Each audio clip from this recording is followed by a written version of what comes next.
From the start, their potential was easy to see. Their future wasn't. Lofty dreams are reached over solid ground. Through twists and turns, ups and downs, the road can lead you to your goal. The Tigers reclaim their crown. The same passion, two paths to one place. Here, at the helm of teams that believe in them, that are led by them. Into challenge earned through effort and will. Buckeyes can do no wrong. This is a beatdown. With the chance to climb the final hill of a long and hard-fought campaign. This is the game they pretended to play as kids. Today they play it for real as young men in a college football playoff.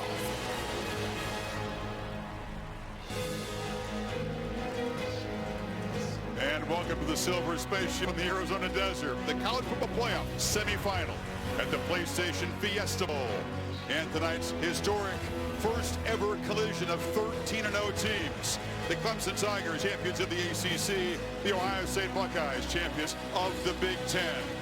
This is the Booking.com kickoff. The winner punches a ticket to New Orleans, where LSU awaits the Bengals overwhelming Oklahoma this afternoon in Atlanta, a game no doubt most of you saw. And welcome to Glendale. Chris Fowler, Kirk Herbstreit, Maria Taylor, and Tom Rinaldi will join us. So grateful to be able to call our 11th college football playoff game. The winner here has got a big challenge, Kirk, because what we just saw down there with LSU and Joe Burrow overwhelming the Sooners. Burrow, 7 touchdown passes in the first half alone. Yeah, I mean, they have been the most complete offense I think I've ever covered in college football. What Joe Burrow is doing, how quickly he's processing coverage and delivering the football. Whoever wins this game, it'll be fun to hype that game up when we see them on the 13th in New Orleans. Fun will be the word in New Orleans with the Bengals there undefeated. But if there's one offense that could maybe match LSU in production so far this year, it's Clemson. And is there one quarterback that you trust more in a playoff environment than Trevor Lawrence, who's never lost as a starter and never thrown a pick in a postseason game? Yeah, he comes in. He's kind of been there and done that, has that approach to the game, playing with a lot of confidence right now. There was a lot of talk early in the year. Expectation almost unrealistic. I think he was pressing early. In fact, he would tell you that he was. At one point, middle of the year, he settled down. Look at the last 6 games. 20 touchdowns, no interceptions. And when you ask him why that is, he said, I just started taking what the defense gave me. I didn't try to make those big plays. And I think the Clemson offense got into a rhythm with their running back, Travis Etienne, the throwing a game with Lawrence and those great receivers that they have. They're a very balanced, explosive attack. And Ohio State's defense, which has been great all year, will be a fun matchup to see how they try to defend them. I sure will. And Buckeyes better be alert and ready from the start, because Clemson has been starting fast. But the guy who's going to try to make his night miserable is Chase Young. He's been the premier pass rusher in the sport. He's the most decorated defensive player in the sport. Kirk, he's had a quiet last couple of games, but you could feel his pent-up energy this week. He's so eager for tonight. Yeah, Michigan, Wisconsin in the Big Ten Championship did a good job of neutralizing him. A lot of quick throws, a lot of double teams.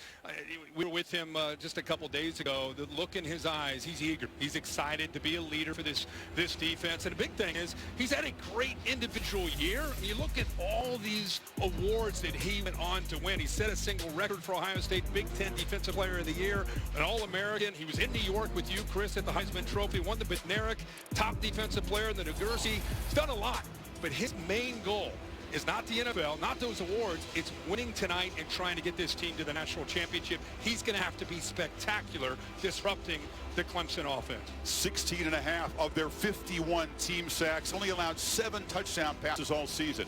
Meanwhile, the fellow Heisman finalist, the quarterback for Ohio State, Justin Fields, for the first time in his career is dealing with an injury. He's got a left knee MCL sprain, the brace is on it. I think the brace is on his knee, Kirk, but maybe in his head as well. Yeah, first of all, you see the numbers, 40 touchdowns, 1 interception. That trend will have to continue for Ohio State to try to score with Clemson. The brace is interesting. He said he's going to have to go with a bigger brace to give him that stability. He's concerned that it may restrict him as far as his ability to run. And Ohio State needs him to be involved in their running game to go along with J.K. Dobbins and what he can do, but also the creativity. Brent Venables will create some pressure on third down, come from a lot of different places. His ability to scramble and run will be a big part of the Ohio State offense. We'll have to kind of keep an eye on that knee and that brace and how it affects him. Well, Trevor Lawrence and Clemson have been the more dominant team. Those 8 straight wins by 30-plus points. You have to go back to the late 1800s to find another team that's done that. Their 5th straight appearance in the playoff. Winners 2 of the last 3 national championships. Lost a championship game on this field to Alabama, but of course shut out the Buckeyes. All 3 previous meetings have been in the postseason. All 3 have been Clemson victories, including that very humbling game just a few seasons ago for Ohio State. The slight favorite tonight, the odds makers. Whenever a championship is on the line, the Tigers wear those orange breeches.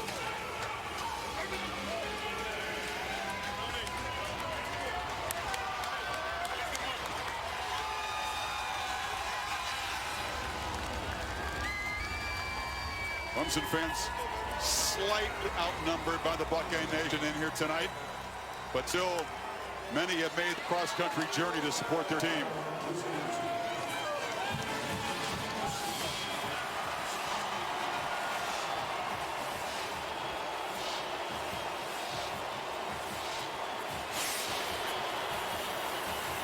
Haven't lost a football game since the semifinal stage 2 years ago to Alabama, before Trevor Lawrence came along.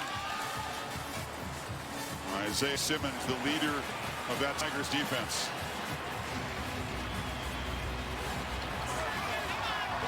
Ryan Day, spectacular in his first full season as head coach, 16-0 as the boss of the Buckeyes. And the Buckeyes bringing a 19-game winning streak, have not lost since October of last year at Purdue. Tonight, he says they are the hunter. Clemson has what we want. They're used to being the hunted.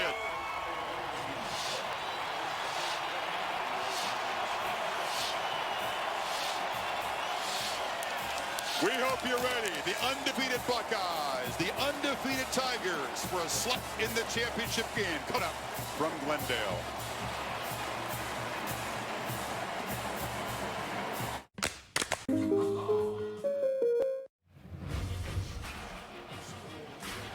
And welcome back to the Booking.com kickoff. It's minutes away from Clemson and Ohio State, with LSU waiting the winner, the national champions of Davos, with Maria Taylor. Thanks, Chris. Coach, you said that early momentum will be a key in a game like this. How do you generate that to start out this matchup? Well, you got to execute. You got to just, settle in early. Both teams will fill each other out early, but just execute. That's the main thing. Just keep your breath, slow your breathing down, and just do what we've done in practice. All right, thanks for your time. You got it.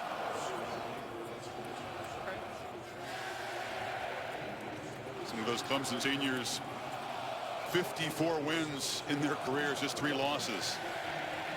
An SEC crew in charge of this game tonight. Ken Williamson is the referee. Gentlemen, welcome to the 2019 PlayStation Fiesta Bowl and college football semifinal playoffs. My name is Ken Williamson. I'll be the referee today's ball game. Tom Quick, our umpire, will be assisting me during the coin toss. You're the home team today, Ohio State, wearing dark jerseys. Clemson, you'll be wearing white. For the coin toss, we're going to use this Fiesta Bowl commemorative coin. The head side the helmet will represent heads. The logo side will represent tails. You're the visitor. Clemson, you call the toss. What's it going to be? He's calling heads. What is it? That's heads. It means you've won. When they kick, receive, defend, or defer. You want to defer? You want the ball? Which way you want to kick? Okay, put your back around the please. Clemson has won the toss. Will defer their choice of options to the second half. Ohio State has chosen to receive with the first half option.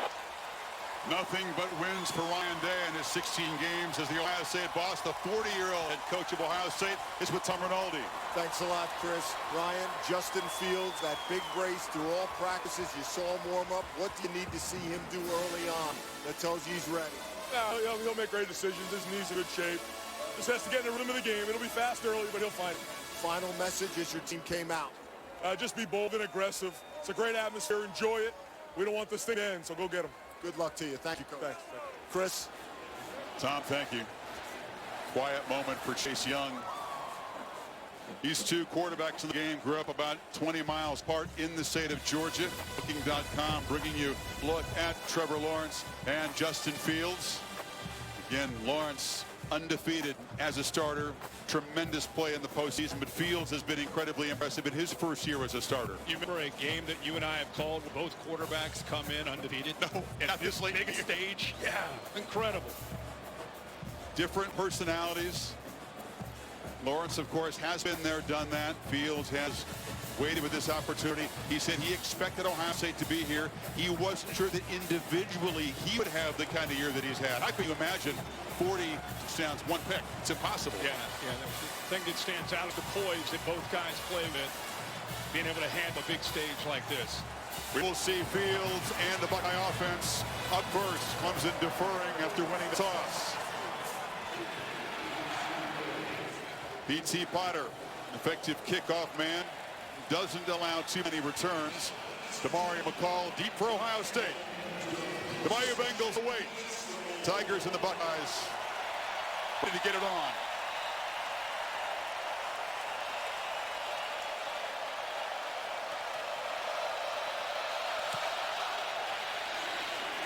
McCall will make a fair catch. And Justin Fields tells you about some of his attributes.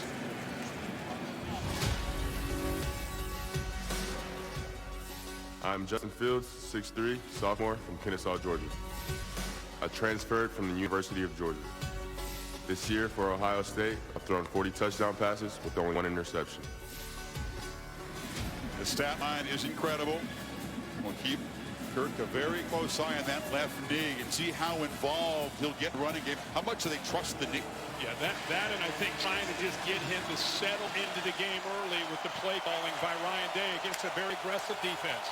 They're throwing on first down, and KJ Hill has it.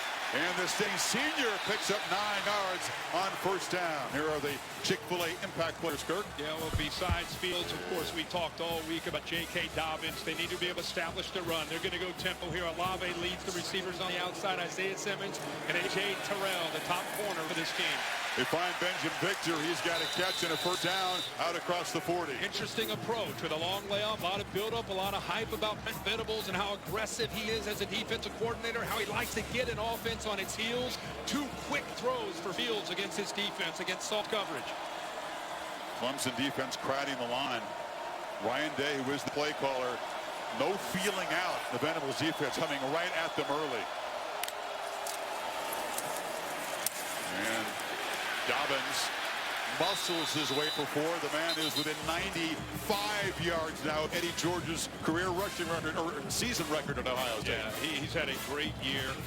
I got to tell you, I'm so excited to watch the matchup in the interior with the Ohio State guards, the center Josh Myers against the interior of the Clemson defense. The linebackers, James Skowski, 47, Chad Smith, 23, are attacking downhill, and they've got to be able to tackle a very physical runner with low center of gravity in Dobbins.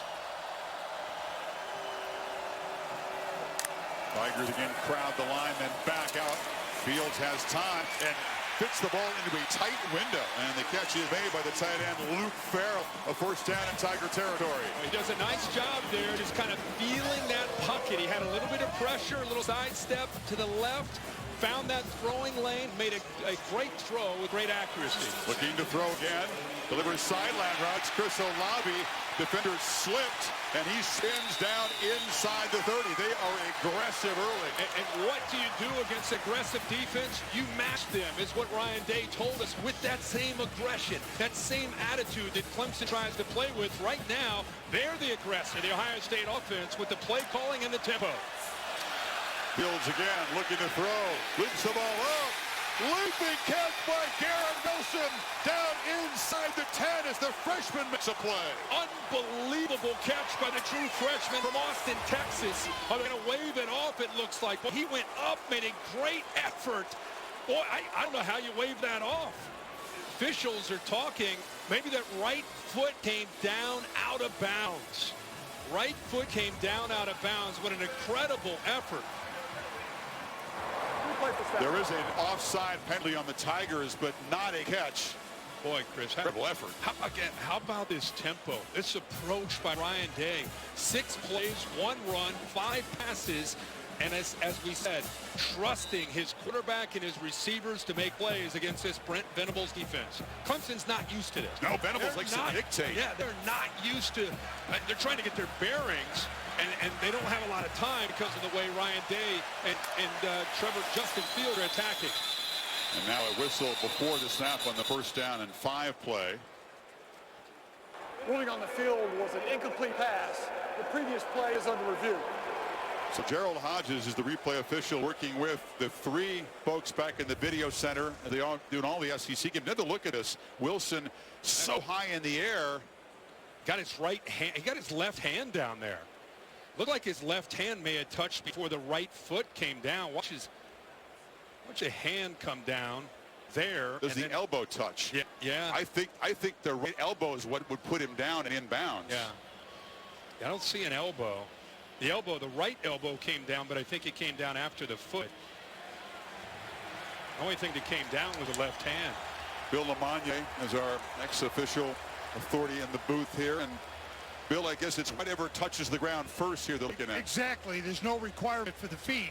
The hand appears to touch first. Yeah, it looked like that left-handed touch. I say replay, reversing this to a catch and spotting the ball at that spot. That's interesting, Bill. It's not an elbow, or a hand is. A hand, a foot, your elbow. Interesting. That hand looked like, again, it got down to me. The requirement is After a body part. Review, the runner's arm touched inbounds prior to going out of bounds. Therefore, a completed catch, 5.5-yard line, getting first down. Yeah, it was interesting. The offside penalty will be declined. When they first hit the replay, you could see Ryan Day being frustrated because he wanted to keep attacking, but it turns out they end up reversing it. He's going to be a lot happier to have the ball at the 5-yard line. And that is a tremendous play. That's a 27th catch for Wilson, who comes from Austin, Texas. He's kind of the next Ohio State wide receiver weapon. Well, that was a great effort because Kendrick had tight coverage. How about the ball placement by Justin Fields up high? Give the freshman a chance to go up and make a play on it.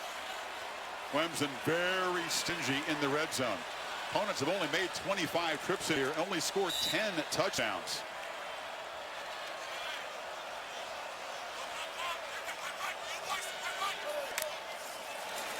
Fields surveys, dumps it down to Dobbins, makes the catch, but runs out of bounds for a short loss.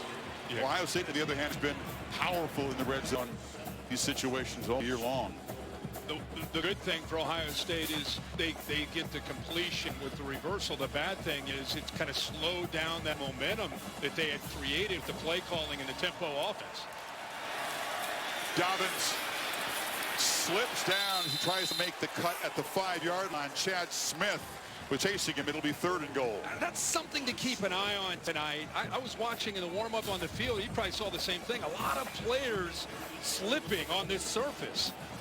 You know, natural grass, they grow it outside, pull it inside. Don't you feel like this field is often damp? It is. Yeah, it seems that it's a little slick. We've called a lot of games in here, big games, and you're right, that seems to be a reoccurring pattern. Something the players will have to adjust to and make those sharp cuts. Been a great drive, but this is a crucial moment early in the game. Ohio State looking to Fields, who scrambles, delivers, broken up beautifully in the end zone. A.J. Terrell got his hand out. Olave, the intended receiver, and here comes the field goal team. And there's the length of A.J. Terrell, 6'1", 190. And he's up against Olave, who's a great receiver. And this is a big part of Ohio State's offense on 3rd down. Fields has got to be able to scramble, but look at the length of Terrell. Watch him reach out. Eyes on the quarterback, and then is able at the last second to reach out and knock that ball away. So Blake Hubbell, very reliable kicker. with a chip shot. Ohio State driving at 71 yards in 10 plays, only 2 running plays, but Clemson stout as usual in the red zone, holding Ohio State to 3. So Trevor Lawrence coming up. Tigers first possession, Buckeyes on top 3-0.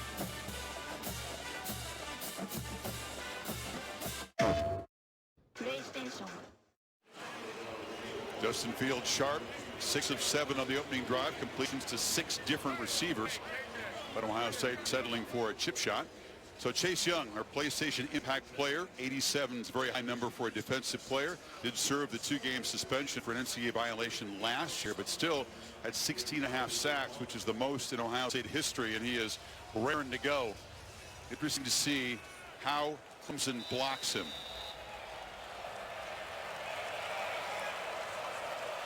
Etienne back deep. Will they kick it to him? And he'll make fair catch.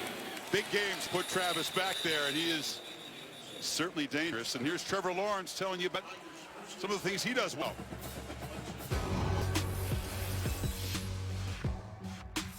I'm Trevor Lawrence, 6'6" quarterback from Cartersville, Georgia. Last year we won the national championship, and I was the game's MVP.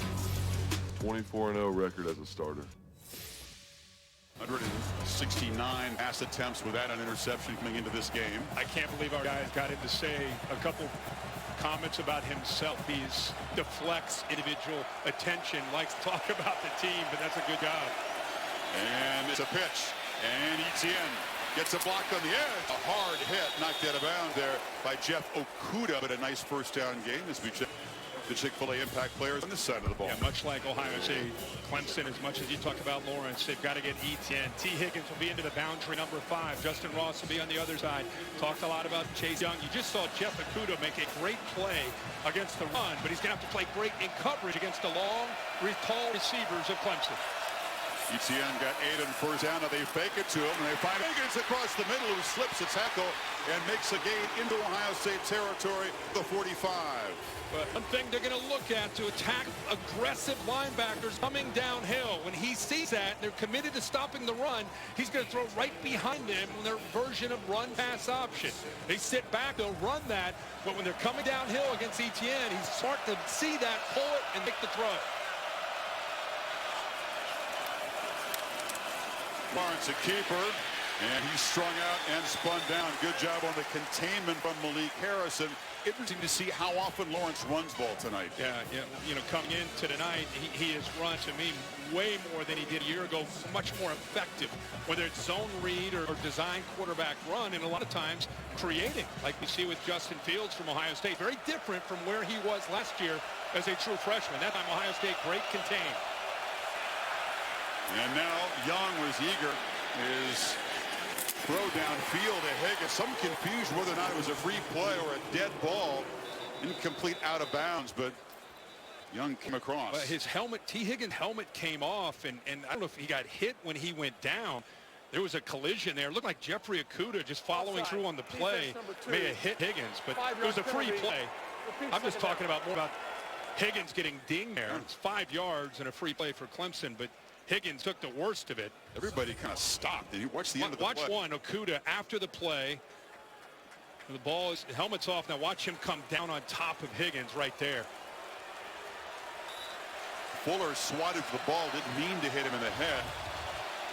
Keep an eye on Higgins, is coming off the best game of his life. 3 touchdowns in the ACC championship win over Virginia.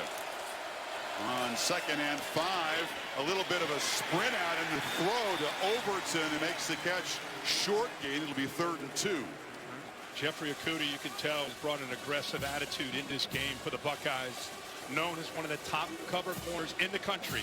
Talking about maybe a top 5 pick type player, but tonight he's showing that he's ready to make plays coming up and making some tackles up close to the line of scrimmage. First action this season for Braden Galloway. Was suspended for 12 months since the playoff a year ago. He's flexed out to the left of the formation. Lawrence fakes left, runs right, dives, and it's a first down at the 35. Galloway made a block. And Galloway makes a nice block, but Trevor Lawrence, just his awareness there of knowing where he needs to get. He's able to follow the center, Sean Pollard, also the tight end. We talked about Galloway, extends his body, knows exactly where he needs to go. And that's what we talked about. This was not a factor in Clemson's offense a year ago. Now you have to be aware of that and bring safeties down to account for that threat.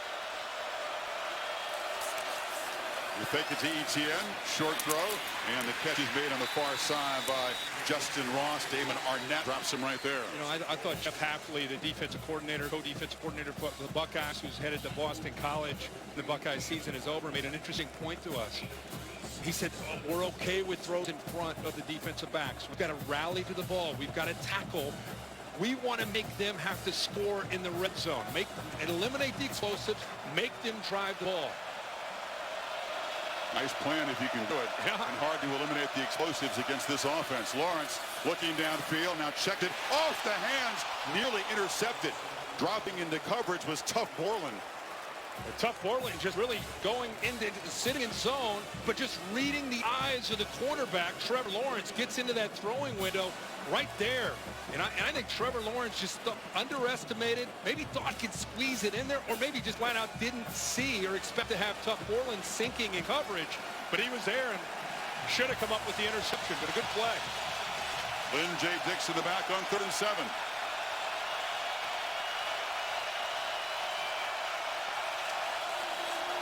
Lawrence has time, delivers low, incomplete. Protection broke down at the last minute. Arnett was in coverage. It's 4th down. Buckeyes get off the field. Tighten that coverage up. You can see there's Damon Arnett trying to disrupt that timing. Top of the route. Gets a little physical there. And Chase Young, we always want to know what's going to happen with Chase Young on 3rd down. That time Galloway, the tight end, kind of chipped him to help out Ankrum, the tackle on that side, before he released to go out for his route. B.T. Potter, the sophomore kicker, has been solid this year. This is near his career long of 51 from 49. It slid wide right. Ohio State defense gets a stop. Clemson comes up empty on the opening drive. 3-0 Ohio State.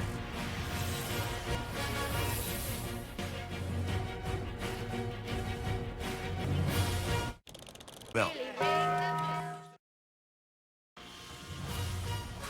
The PlayStation Fiesta Bowl, brought to you by PlayStation 4, the best place to play. The all-new Lincoln Aviator, and the Nachos Party Pack from Taco Bell. Of course, it was Joe Burrow's Heisman season, but 5 of the top 9 Heisman vote getters are on this field tonight. Incredible. Ohio State with 3 of the top 6, and then Lawrence 7, Etienne 9. Certainly Clemson players being snubbed for individual awards is a major motivating force for Dabo Swinney in the run-up to this game. Anything he can use, he'll use. Very few motivate teams better than Dabo has. T. Higgins has not had the helmet on, Kirk, since taking that shot on the sidelines in last series, so we'll keep a close eye on that. And trainers talking to him, trying to get a feel for his status and whether or not he's going to be able to come back out there. Kind of a freak accident after that incompletion.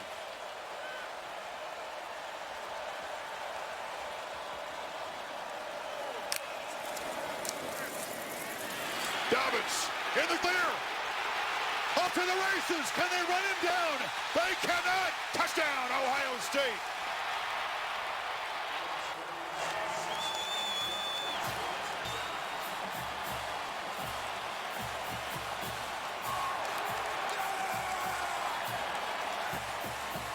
.68-yard lightning strike for the Buckeyes. But build up in this game, we really wanted to see Clemson's run defense with how aggressive they can be, when the way their linebackers come down, their safeties. Could they hold up against the physicality of the Ohio State offensive line and J.K. Dobbins? Dobbins, one of his first carries of the night, explodes for that touchdown in 68 yards.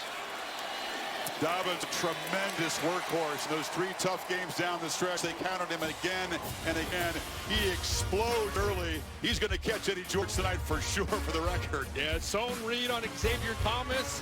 Great read by Fields, and then a missed tackle, bad angle by K'Von Wallace. And Dobbins shows you what kind of speed he has in the open field for the touchdown. Channel 338. Set your DVR.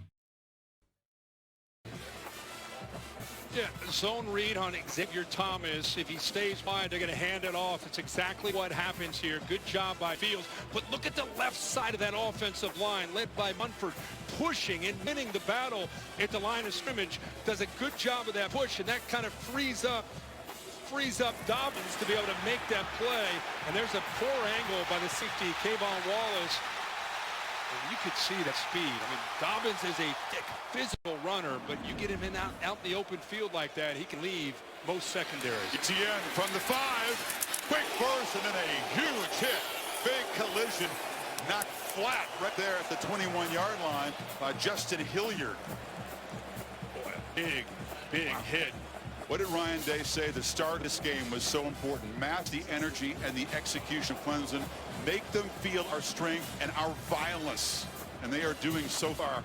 7 minutes, pretty good job of that. As a first-year head coach, that's kind of been his message every week, no matter who the opponent is. And, of course, on this big stage, you want to maintain that approach, especially against Clemson. Now, Trevor Lawrence back to work down 10, and perhaps without his top receiver, T. Higgins. More on that in a second. Etienne dances to the hole. Maria on the Tigers sideline. What can you tell us about Higgins' status? Yeah, Chris, we saw T. Higgins going into the tent, and when he came back to the bench, he no longer had his helmet. He looked dejected, and a lot of his teammates were coming over to shake his hand, and then they just took him to the locker room for further evaluation. We're not sure about the diagnosis yet, and we'll get you an update as soon as possible. Well, you hate to see that. Sure do. It's a tremendous season. Tremendous momentum off that 3-touchdown game in Charlotte. Empty backfield. Lawrence surveys, scrambles, and fires a bullet, which is incomplete. Etienne could not hold it on the sidelines. It'll be 3rd and long. Another look at what happened here. Fuller came across, tried to swat the ball out of Higgins' hand back in the Tigers' first series. He caught the helmet, which came off pretty easily. Yeah, the Kuda would land on the head right. It didn't land on him much. I guess the head hit the ground. It didn't look as severe from that angle, Kirk, as we thought. Yeah, maybe when he hit the ground. Meanwhile, 3rd and 10.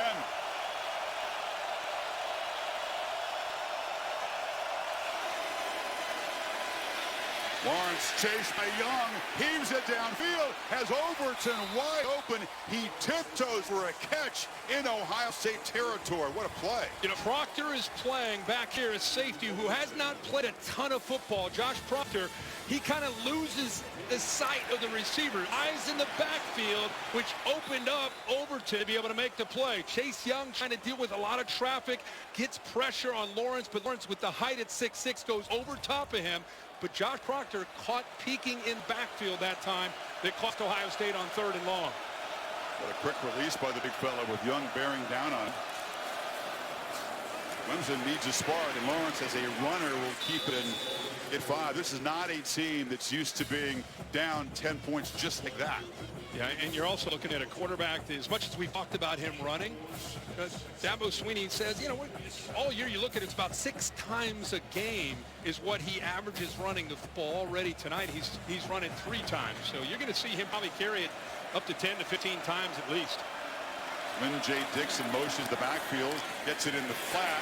Harrison can't hit the tackle, and arriving is Warner to clean it up. Very short gain. It'll be 3rd and 4. Big emphasis for Ohio State is getting off of blocks. Jeff Hafley saying we were disappointed in the Big Ten Championship in the first half with the way they got off of blocks, the way they were leveraging the football against Jonathan Taylor. Says this is important against ETN and the speed of this offense. Getting off of blocks, great example of it there by the linebackers. Buckeyes have been tremendous defending on 3rd down all year. Opponents under 30%. Lawrence, they pick up the blitz, but the ball is batted down at the line of scrimmage. Tyreek Smith got in there. The other defensive end figures to make plays tonight if they pay too much attention to Young. Yeah, and John Simpson, the left guard, 74, starts to work to his left to help on Chase Young. Ohio State blitzing Proctor. They get some one-on-one opportunities. And Smith, kind of on a step to the inside, has that length himself at 6'4" to go up. Timed that perfectly to knock that ball away.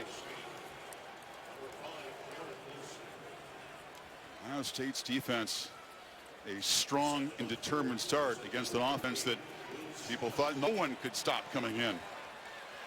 Wilson, who made circus catch, back to turn the punt, Spires, and it's a high one.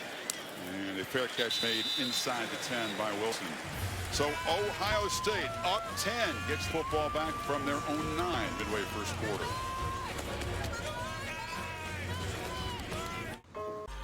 Apply in as little as a minute. Right in the Walled app. Aerial coverage brought to you by Goodyear, recognizing those who strive to rise above the rest. Goodyear, more driven.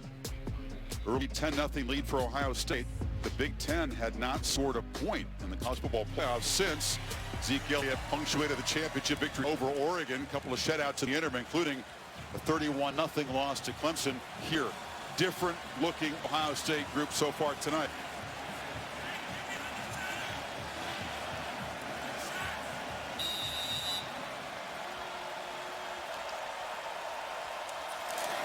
From the 9, Dobbins into heavy traffic. Simmons wrapping him up with help from Jordan Williams. At this point in the game, Ohio State up 10-0 and really dominating the line of scrimmage on both sides. Clemson has Ohio State pinned. It's very important this series to try to keep Ohio State pinned to force them to punt with a 3-and-out. Should give Trevor Lawrence good field position if you're a Clemson Tiger. There's a false start by the Buckeyes. It'll back them up. You pointed out Venables is used to having the answers. He's used to dictating to opponents. False start. Offense number 71. 5-yard penalty.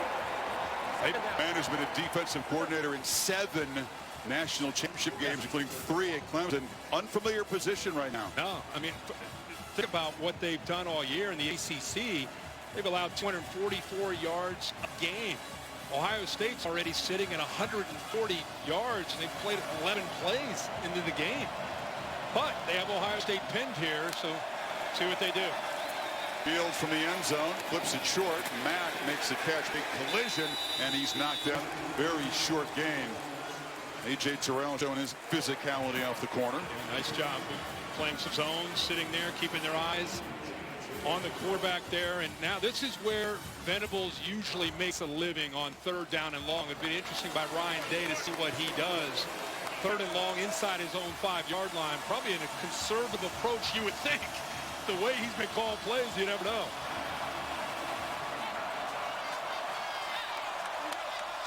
Tigers bouncing around. Showing pressure pre-snap on this 3rd and 14. No conservative call. Fields from the end zone delivers. Hill, can he get there? Makes a move, battles, and gets a first down across the 20. Crucial conversion. Buckeyes backed up no longer. Yeah, they used the motion to help them. They had a matchup with K.J. Hill. He got soft coverage. Now Hill's got to make a play after the catch against Turner, which he does and wins. Great call, an aggressive approach again by Ryan Day, backed up inside his own 5-yard line. Sure was. Long. There's your answer. Yeah, and it shows you the confidence that he has in his quarterback, Justin Fields. Dobbins starts right, cuts it back, and he's dropped after a yard. Hill with a couple catches early, got 15 on that 3rd and 14. It'd be interesting, the morale of Clemson, so used to dominating, so used to being the one that's dictating things. All of a sudden, they've got Ohio State pinned. It's 3rd and long. You give up a first down. This is uncharted territory for Clemson's defense.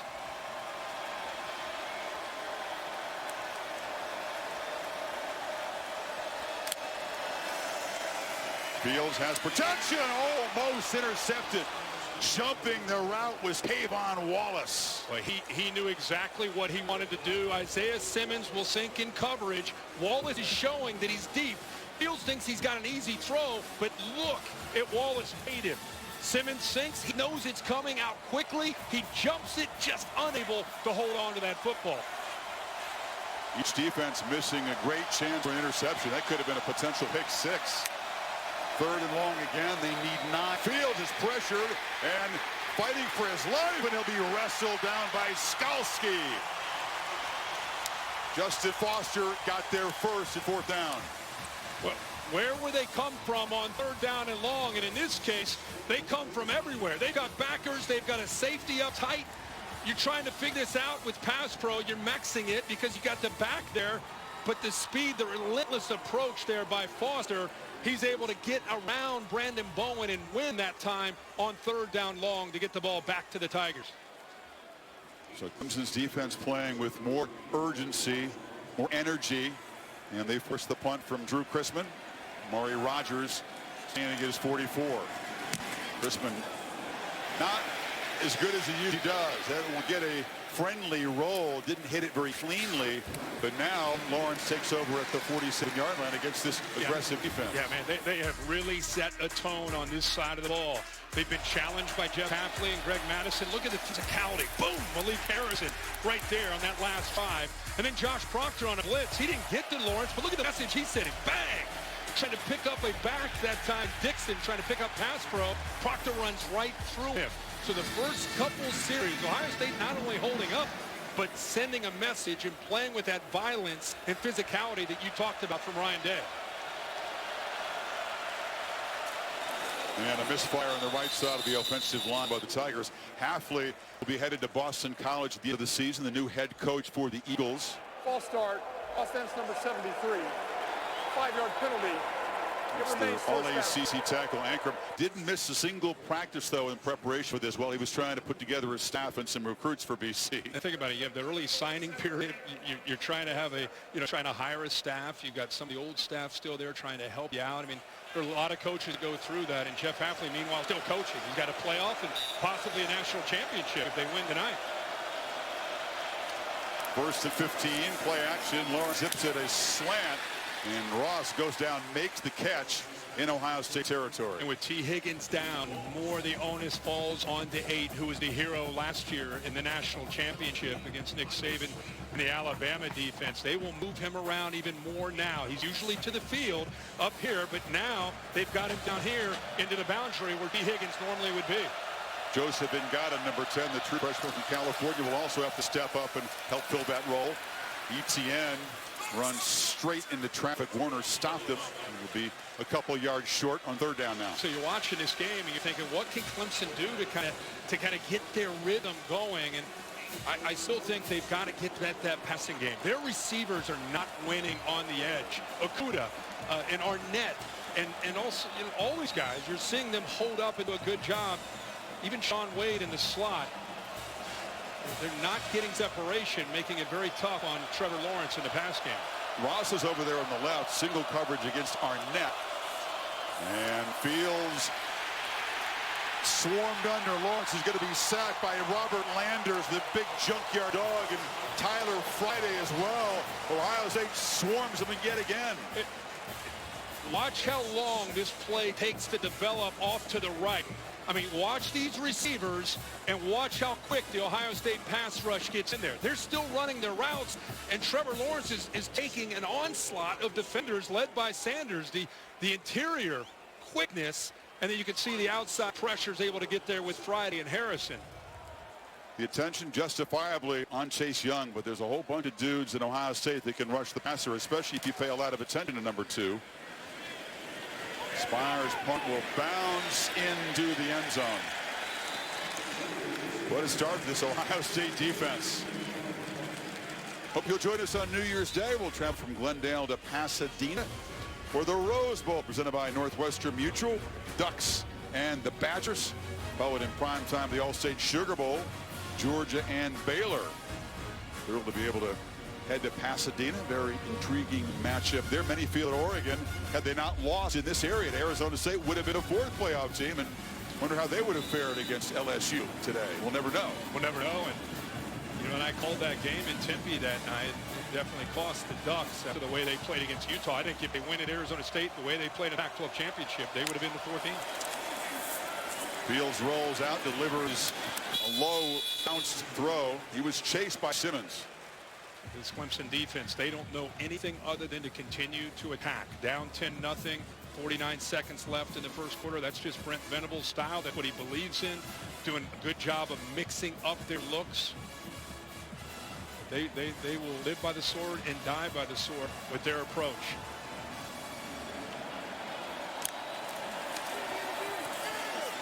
And now short throw and catch by Wilson. The true freshman's had an excellent first quarter, knocked down a couple yards short of the marker. This quick throw. Ryan Day, I think, doing a good job with Fields, putting him in a position to have success throwing the football, making the reads comfortable. He's 9 of 12 so far. 3rd and 2, play to do the false clamp, then take a look at the sidelines, and here's the chess match. Ryan Day and Brent Venables both adjusting late. Isaiah Simmons moving around here. They're expecting interior run. Instead, it's Dobbins around the corner and into secondary. Off and running again. Dobbins finally tripped up inside the 10 by Tanner Muse. But the Buckeyes threatening.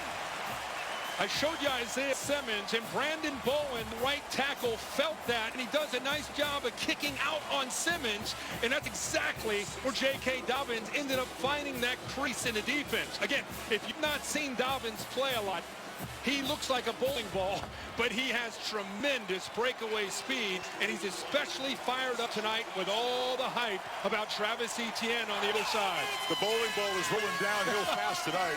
A 68-yard touchdown, a 64-yard run. End of one. 10-0 Ohio State, watching the PlayStation at Fiesta Bowl on ESPN.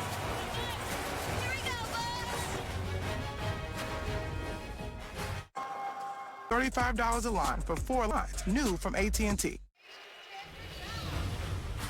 Explosive first quarter at the PlayStation Fiesta Bowl, college football playoff semifinal number 2.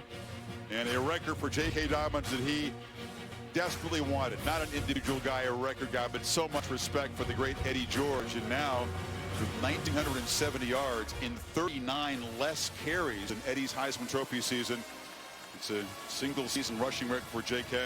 And a young man who was very committed in the offseason with his diet and his exercise. He said last year, with a failure as a season as a sophomore, is very motivated coming into this year. Went from 12% body fat to 9%, but got stronger. You can see how it's paid off for him in the way he's running. Ate a lot of bad tasting food, he said. A lot of lettuce and beans, but it worked. Yeah. It was basically like eating grass for 3 months. 1st and goal, beginning quarter number 2. Fields from the pocket, harassed as he throws. Tried to get it to Hill. It was broken up by Wallace. They're getting pressure, and a very dangerous throw there. Foster coming from his right, gets around Bowen again, does a good job with his hands, gets his hands on the jersey, but Fields is a big, strong guy, able to sit in there, get enough on that ball. Hill's almost able to come up with it, but good tight coverage by the Tigers. Ryan Day, what an impressive approach in this first half as a play caller.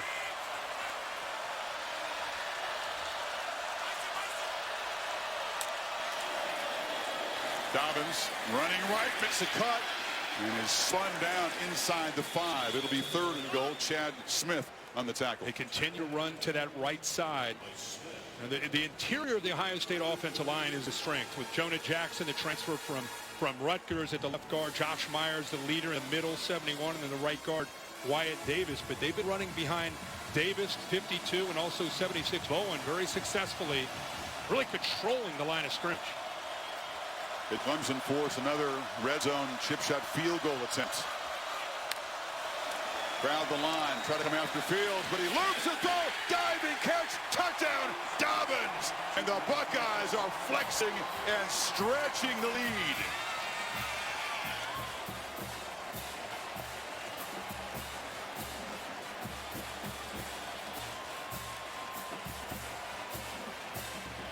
The Tigers lose Dobbins, sneaking out of the backfield. The linebackers don't run with him. The defensive end this time, Foster, is trying to stay with him. He's the only one that recognized that he was slipping out. Isaiah Simmons, 11, probably needs to be on Dobbins, because that is a mismatch. And they might take a peek at that before they kick this extra point. He reaches out, lays out, but let's watch the ball to see where that football hits. Yeah, definitely going to take a peek at it. The AT&T pylon cam will show it to you, and we'll bring in Bill Lamagna.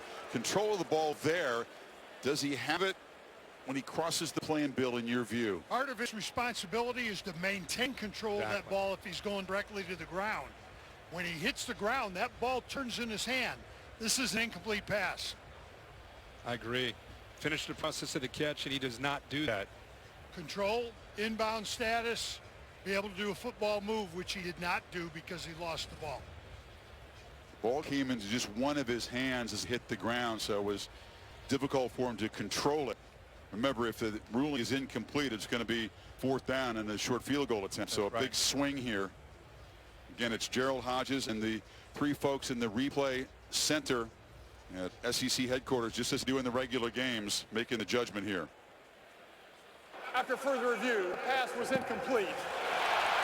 Therefore, it's 4 down and goal at the 5-yard line. Significant reversal and the right call by the replay booth at this stage of the game. 17-0 with the way Ohio State's controlling both sides of the ball. It's a field goal attempt here to go up 13. Very, very different for Clemson. Buckeyes only kicked 5 field goals out of the red zone all season long. They scored touchdowns 59 times. This will be the 2nd time tonight they've gotten close and had to settle for 3. 75-yard drive in 6 plays. They do build the lead 13-0 now. The season finale of Build for what's ahead. Look who's ringside watching this heavyweight collision in college football. Tyson Fury took too much in his first ever game, amazed at the spectacle of college football. And of course, he's based in Vegas, prepping for the big rematch with Deontay Wilder, Alabama guy. February 22nd from Las Vegas, a joint pay-per-view collaboration between Fox Sports and ESPN. Earlier he was with Tom Rinaldi on game day. Yeah. He's a large human, by the way. He is a big man. I can't wait to watch that one. Yeah, be fun. I'll meet you there. Yes, sir. So Clemson's defense has had a couple of stops in the red zone, or else this would be completely out of hand. As it is, a 13-point game. And Trevor Lawrence, who comes from Cartersville, is about 20 miles away from Justin Fields' hometown in Kennesaw, kind of northern Georgia area. Not really friends, more acquaintances. Had 2 or 3 workouts as high school players in that area. A lot of the summer camps, a lot of the elite quarterbacks will train together, meet up in high school and compete against each other. Some of the different camps, and obviously had brilliant careers in high school, their choice of colleges. Lawrence must again do without T. Higgins, who got knocked in the head early and apparently will not be able to return tonight. They flip it short to Ross. Ross on a crossing route will be wrestled down for a 5-yard gain. You just feel terribly for T. Higgins. You work, you wait, you prepare, you have a great season. You are on this big stage and a very flukish kind of play. Yeah, his helmet comes off and he hits the ground with the head, and caution is essential in these situations, but you can see the disappointment on his face. Again, Ross has been moving around quite a bit, but they've had to replace Higgins with Ross back into the boundary. And Trevor takes off again, keeper. Only about a 2-yard gain. Zach Harrison delivered a blow. It'll be 3rd and short. You know, you're undefeated as a starting quarterback. Your team's down by 13. You can't get the rhythm going. This is where Trevor Lawrence has to start to really assert himself as a leader. Decision-making, running the ball, throwing the ball, really try to take control and get his team to believe that they can get something going against this athletic and very aggressive Ohio State defense. 2 tight end look on 3rd and 2. And Etienne works hard. He's not going to get there. He stopped short of the first down. Pete Werner came around the edge and stopped him. That's exactly right. He's reading Harrison on the outside on his own read, but Werner right here is able to knife through that defense. Good job of showing how tough he can be, getting off the block by the potential tight end there, Davis Allen, and coming up on 3rd and short, keeping him short of that first down. Dabo Swinney doesn't want to, but doesn't feel like gambling here on 3rd and less than a yard. So Spires is out. Clemson back-to-back 3 and outs. Does it cross his mind to fake it to try to spark his team? It's what Ryan Day had to do when they were down against Wisconsin. Said they boot away. Talking about a team that averaged 3 punts per game. Spires busy early. That's a heck of a punt, though, that forces Turner back inside 15-yard line, a 52-yarder. Well, a big gap, 15 days between the semifinals and the national championship, presented by AT&T, the Mercedes-Benz Superdome. It'll be an unhinged week of preparation. It'll be an unhinged 2 weeks of preparation with LSU punching their ticket against the winner of this one. Will it be perhaps Joe Burrow against his former team. If Ohio State can hold on to this lead, that would be a pretty juicy spot line. Poor guy there in the hat. Rough day at the office. Ohio State already more yards in this game than they had the last time these teams played in this field in the semifinals. 31-0 shutout. They had just 215 total offense that night. And there's a flag. Looks like they got A.J. Terrell against Victor on a holding call. Very, very tight coverage. Pass interference, defense number 8.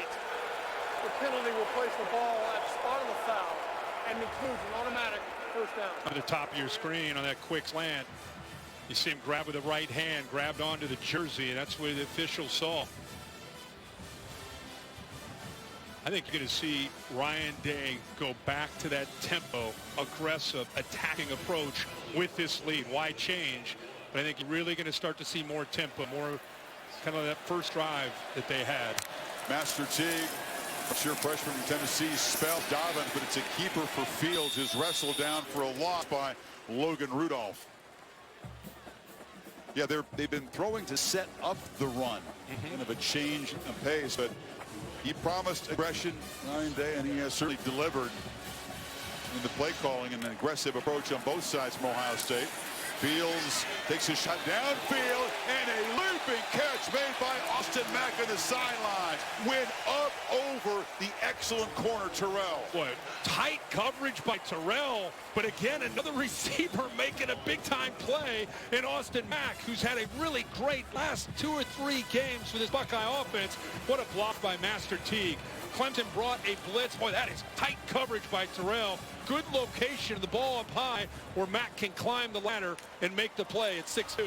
Not easy to beat Terrell at 24 yards that time, and now Fields keeps it, gains 3. Terrell saying, I did everything that you coached me to do. I mean, that was tight coverage, in phase, hand up high, ball misses his finger by maybe an inch or 2, and Mack has that concentration there for the big play.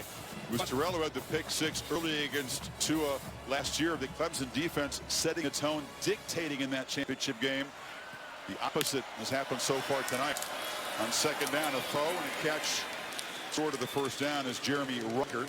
It'll be 3rd and short. The tight end that made the catch that really ignited Ohio State's comeback against Wisconsin in the Big Ten championship game. You and I think a lot of viewers who are familiar with Clemson defense, with Brent Venables, are thinking and saying the same thing, as far as we're used to seeing them dictate things. And because of the way Ohio State's been calling plays, look at that. Wow, a sneaky sneak. Fields came up, looked like he was going to set the protection. They snapped it to him, and they make it easily. One of the things Ryan Day said, Brent Venables likes to check late, very late. Look at the defense looking, so they catch him napping with that quick snap and the quarterback sneak. That was intentional to catch the Clemson defense looking for the adjustment. After the fake snap, Clemson defense is taught to look over. Ryan Day knows that, and that's exactly why he went with that delayed snap and quick call then after. That time Dobbins runs right into heavy traffic. Xavier Thomas stopped him for a loss of a half yard. We really thought that a good matchup would be not just these players, but Ryan Day, who is studied and understands and respects Clemson's defense, and knew, like we said, that Brent Venables is a master in the country. You talk to a lot of offensive coaches. They're going to tell you, boy, Brent Venables gets that check in late. It's the book on him, and that time, Ryan Day able to win the chess match. Behind the 6 on second down. Fields is pressured, escapes, and takes off. Has green grass and will slide down. Big gain down inside 25-yard line. Well, he looks okay. Yeah, the knee looks okay, and that's the blitz. That's where Clemson usually wins, when they bring a couple blitzers. Most quarterbacks are down right there, but he keeps it alive and makes a big play. End zone throw, Hill, broken up. Tigers defense nowhere near being set at the snap that time. Not at all. You know, that was fast. We just talked about how they're going to probably go to more of a tempo approach. Ball is perfectly thrown. Boy, Justin Fields is on tonight, putting the ball right where it needs to be. Surprised at KJ Hill. Tight coverage there by Kendrick, but Hill has made some big plays throughout his career, and especially this year, unable to hold on to that ball. Kendrick got there just in time to influence it, but AJ would tell you he should have made that catch.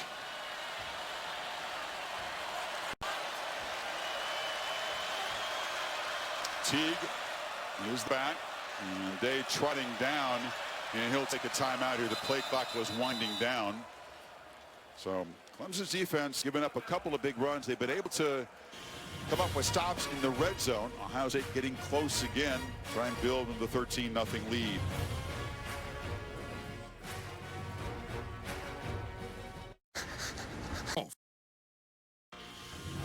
The PlayStation Fiesta Bowl, brought to you by AT&T. Gatorade, for the athletes who give everything. Nothing beats Gatorade. Capital One, what's in your wallet? And the first ever Mazda CX-30. Feel alive. Tigers in that 28-game winning streak. Serious jeopardy here. Down 13-0 with the Buckeyes driving. Taco Bell and the CFP bringing the best of regular season to the playoff by creating the Live Mas student section. Taco Bell has provided tickets for students from schools participating in both Fiesta Bowl and National Championship games, so the most passionate fans can cheer on their teams. And the Buckeye faithful, a lot more cheer about. Once again threatening. 281 yards of offense for Ohio State against a defense that gives up 245 per game, but hadn't really faced an elite quarterback or an elite running back so far this season. They are facing both tonight. Teague to the left and lowers the shoulder, gains about 2. It'll be 3rd and long. Terrell got there to stop it. Keep running that stretch play outside that they ran earlier with J.K. Dobbins for big yards. You can see after that timeout, they called one play, had a second play call. They're going fast. Clemson trying to get players off the field. They can't do it. They didn't. And now Teague barrels ahead, and the flag is down because they couldn't get the 12th man off the field in time, and that'll move it 5 yards closer. Yeah, with a 3rd down coming up, Ohio State anticipated Brent Venables trying to rotate 3 players in. Ohio State didn't substitute, so they can go as fast as they want to go there. They caught Clemson again napping. Right now, Ryan Day is out coaching Brent Venables in this game. Defense, 12 players on the field, and the ball is snapped. 5-yard penalty. Replay 3rd down. How often have you seen Venables out coached in a big game? Not since Venables. You can see he's frustrated. Great job out-thinking Clemson and the coaching staff. One step ahead is Ryan Day of Clemson and his defense. Makes it 3rd and 3. It's still Teague in for Dobbins. Justin Fields looks over to Ryan Day, gets the play, and Clemson looks over to Brent Venables to get the adjustment. Teague, 1st down, knocked down at the 10. So again, Day, after getting a look at the formation, makes the call, and Teague moves the sticks. Yeah, great block by Josh Myers to center that time. They opened up the middle. Man, we talked about what's the strength. What do you do with an aggressive attacking defense? Run right at them, north and south. Exactly what they did there, led by the center. Myers, the cerebral sophomore, bookended by a couple of veteran guards, Jonah Jackson and Wyatt Davis. Offense. Not all 11 players were set for a full second. Both guards were all Big Ten first-teamers. They call it the tip of the spear. That's what Day likes to use. Myers says it's the apex. Those 3 dudes in the middle have been so dominant this year. Yeah, I've been watching Ohio State football for a long time, and I cannot remember the interior being as strong and physical and consistent as these 3 with Jackson, Myers, and Davis. Myers and Davis, again, sophomores. Jackson, the grad transfer from Rutgers, who came in and was such a leader, named a captain here. So 1st and 15 out of the penalty. Fields from the pocket has good protection, looking end zone, lost it for Mack. Did he get it? No. Out of bounds. Again, Fields is just feeling it. He's trusting his arm and put the ball in tight spaces, Kurt. Yeah, Skowski dropped back to the middle. You call Tampa 2. They have 2 safeties that are deep, trying to cover half the field. They run that middle linebacker 47. He's in position, just can't go up and make a play. Great concentration again by 11 Mack. I'm just unable to get his left foot down, and a good call by the official. Dobbins is well rested, returns to the game, and 2nd and 15. Tigers bring pressure. It's a screen. Dobbins bobbled it, had a blocker and plenty of yards in front of him, couldn't come up with it. Wow. He had a convoy in front of him. The 3 guys we just talked about. If he holds on to that, you have Jackson, Myers, and Davis out in front of him. You see his head turn around. He starts to run with the ball before he's able to hold on to it. Ryan Day, he's sitting there saying, we got him. Touchdown.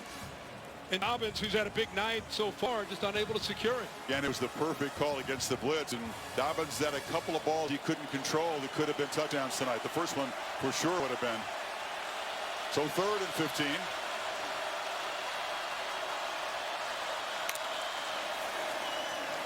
Well protected. Fields looks for the end zone again. That one, no chance. Way too high for Benjamin Victor. And for the 3rd time tonight, the Buckeyes will stall in the red zone and have to try a field goal. Yeah, and kind of a delayed route there. Victor trying to catch Terrell napping. You're not going to do that. That's good coverage, good discipline. Terrell in perfect position there. You're right, Chris. 3 times Clemson's defense, which has been a strength of theirs in a red zone, kind of bows up there to force these field goals. The only thing keeping Clemson in the game been these stops in the red zone. Bill tries to make 3 for 3. This from 33, dead center. And the kick is perfect. Another long march for the Buckeyes. 14 plays, 70 yards, and the lead is now 16.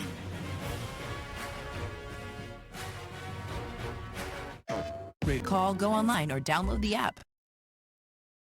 Want to stay up to date?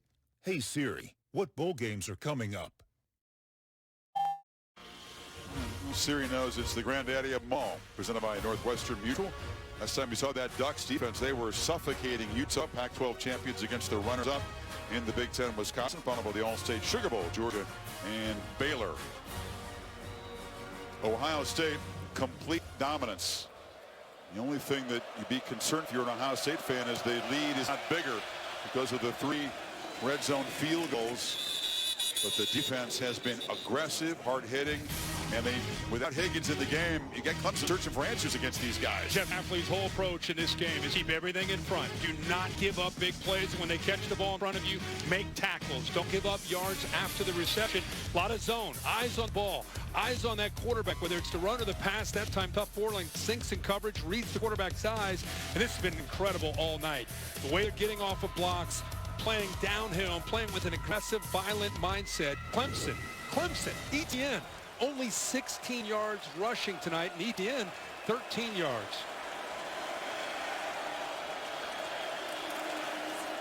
Effective to ETN and Lawrence. Miscommunication. Ross wasn't on the same page, and Chase Young knocked the quarterback down. Maria? Yeah, guys, Justin Ross on the sideline receiving some treatment at the base of his neck. Looked like he's struggling with movement right now, so that could be 2 receivers dealing with injuries. Wow. Obviously with T. Higgins out. Yeah, Maria, that is tough for this offense, but even tougher is the offensive line trying to deal with Chase Young and this aggressive defense. ETN on the pitch. Quick burst.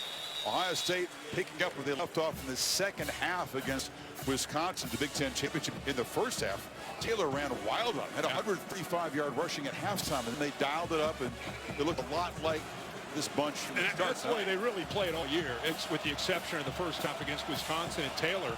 Another 3rd down here for Lawrence. Remember, quarterback run, always a factor on 3rd and short, but a 6'6" quarterback who's athletic.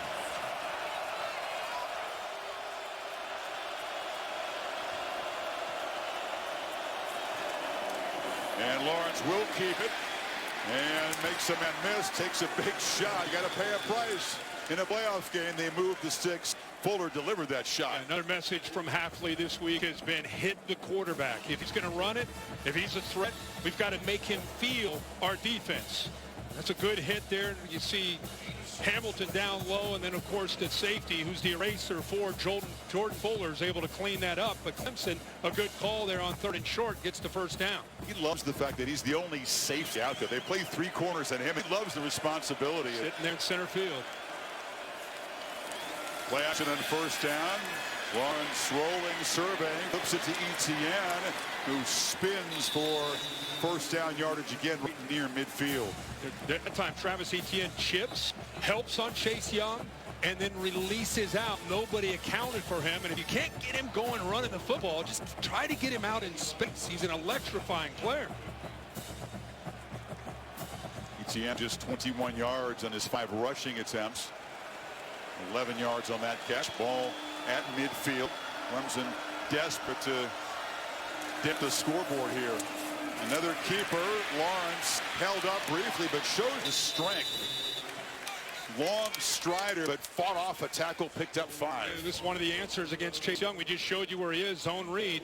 Just reading him, where does he go? And Lawrence feels he can get around him, which he's able to do. Warner's in there tight to try to slow him down, but Trevor Lawrence, again, running the football quite a bit tonight to give him that extra number for the defense to account for.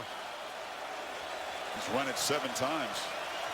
Dixon is the back, but Lawrence wanted to flip it to him. Well covered. Nobody open there. Tyler Friday with the pressure. Yeah, I think Clemson tipped their hand there a little bit too early. Shaun Wade felt that.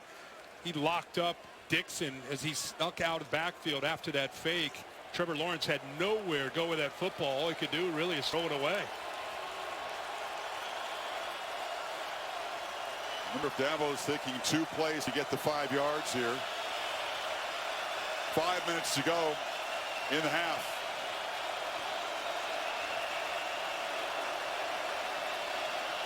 Ohio State showing some pressure. Now they bail. Lawrence hit anyway. Shaun Wade of the corner, and Lawrence is still down. Took a hard hit. Shaun Wade came from his star position over the slot on the left-hand side. Nobody picks him up. Chris, that's what you said. On that fake count, Wade showed blitz, but they did not. They still didn't pick him up. And Lawrence, I mean, Wade's going full speed into Trevor Lawrence there on that sack. And then Chase Young got there late and grabbed the quarterback around the neck. He was twisted in an awkward position and is still down. It was the 53rd sack of the season for Ohio State. They're going to review this to see if perhaps targeting came into play. Let's look at it in real time. And Wade, this is a physical play by a quarterback. Boom. That is a big hit. So I think they're checking to see targeting on the hit by Shaun Wade there. Mother Amanda, and you saw a quick look, and that's great news as he gets up and trots off. Now we'll see what the folks at the replay center, the SEC, in combination with Gerald Hodges, have to say as we take another look at this hit. Yeah, I think they're going to look not at Chase Young, but that hit right there from Wade, obviously. Bill LeMonier, rules expert. Bill, what is your assessment of Wade's collision? There's a part of me that doesn't like it. He's in a wrap-up, but at the same time, he came in and he dipped his helmet. And that's the one with a quarterback there with the ball. After further review, number 24 of the defense is charged with targeting. Only is 15 yards for previous thought. Includes an automatic first down. By rule, number 24 is disqualified. Remainder of the contest. So Shaun Wade is out for the remainder of the game. He would be eligible to play in the championship game if they get there, but the penalty will move the football into Buckeye territory. This is really significant. You're talking about a player that has first-round ability. He's playing over the slot. You know, they didn't have him in the Michigan game, and they toyed around with moving Damon Arnett. I brought that up to Jeff Hafley. He said that was a mistake. If it happens again where Wade can't play, we're going to keep Arnett on the outside, and we'll bring in different players to be able to play over that slot. Right now, Amir Reep has checked in into the game in that position for Wade. And Chase Bryce has checked in. Lawrence not in the game after that hit as they evaluate him. So the backup, who is a solid player and has been a hero, big part of keeping this winning streak alive. The heroics against Syracuse last year, hands it off to Etienne, who will lose a yard. So already T. Higgins knocked out of the game. Maria reporting that Justin Moss has gotten treatment. And finally, a bit of good news as Lawrence is back in there. Yeah, but the theme continues with the line of scrimmage. Robert Sanders, they're rotating bodies, but man, Chris, getting in low and quick, winning, getting just off the ball. Who's getting off the ball faster and lower and more aggression? Right now it's Ohio State. Another good play there by Landers. Certainly great news that Lawrence is able to return. Looking to throw here on second down. Lost it downfield for Ross, who can't come up with it. And they were flagged, 2 of them down. It was Amir Reep in for Wade and Fuller defending that time. They went right after Reep, who was in against one of the best receivers that Clemson has, especially with T. Higgins down. He's grabbing onto him the entire time. He's running about 10 or 15 yards downfield. Defense number 10. 15-yard penalty on the previous spot. Automatic first down. So it's guys like Reed, Severn Banks, Cameron Brown who also have to step up and collaborate to help out with Wade out now. Yeah, a good call by Tony Elliott and Jeff Scott, the co-offensive coordinators. They recognize that Wade's out. Go right after a guy who hadn't been in the game at all. And it's an easy call there for the officials. He's grabbing onto him the entire time he's running that route. So first down at the 16.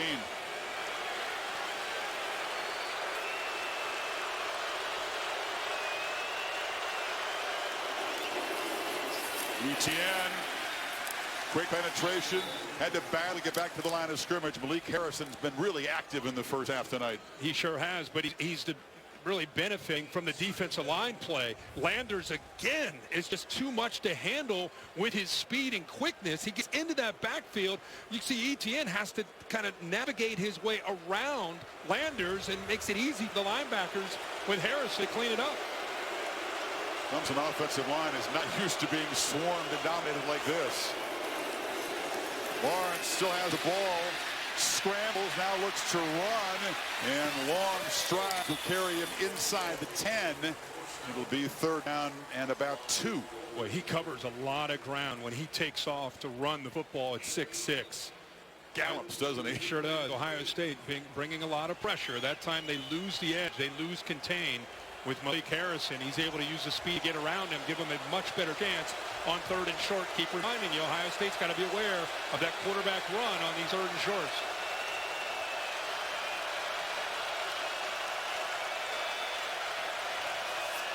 Pitch to Etienne. Can he get the edge? No, he's turned back, but does well and scores. Standing up. That was all Travis Etienne on his own. The Tigers finally on board.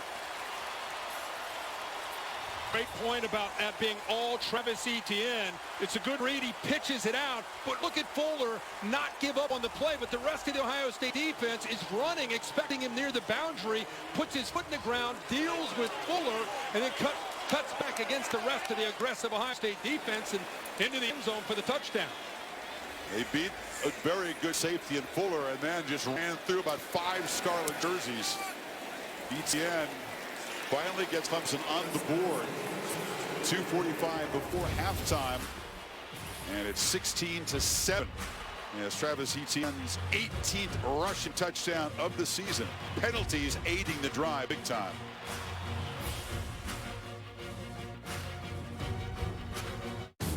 As a minute, right in the Wallet app. Nice day in Arizona after a couple rainy days, and Goodyear Blimp providing our aerial coverage. Introducing the honorary member of the College Football Hall of Fame, Goodyear Blimp. Goodyear more driven. They were inducted in Atlanta. Earlier this month, right? That's right. Well, it was going to be fourth down for Clemson. They would have had to pump the ball, but that targeting call, the good one, correct call against Shaun Wade, prolonged the drive. Pass interference by Reed. So the 75-yard, 10-play drive has cut the Ohio State lead to 9.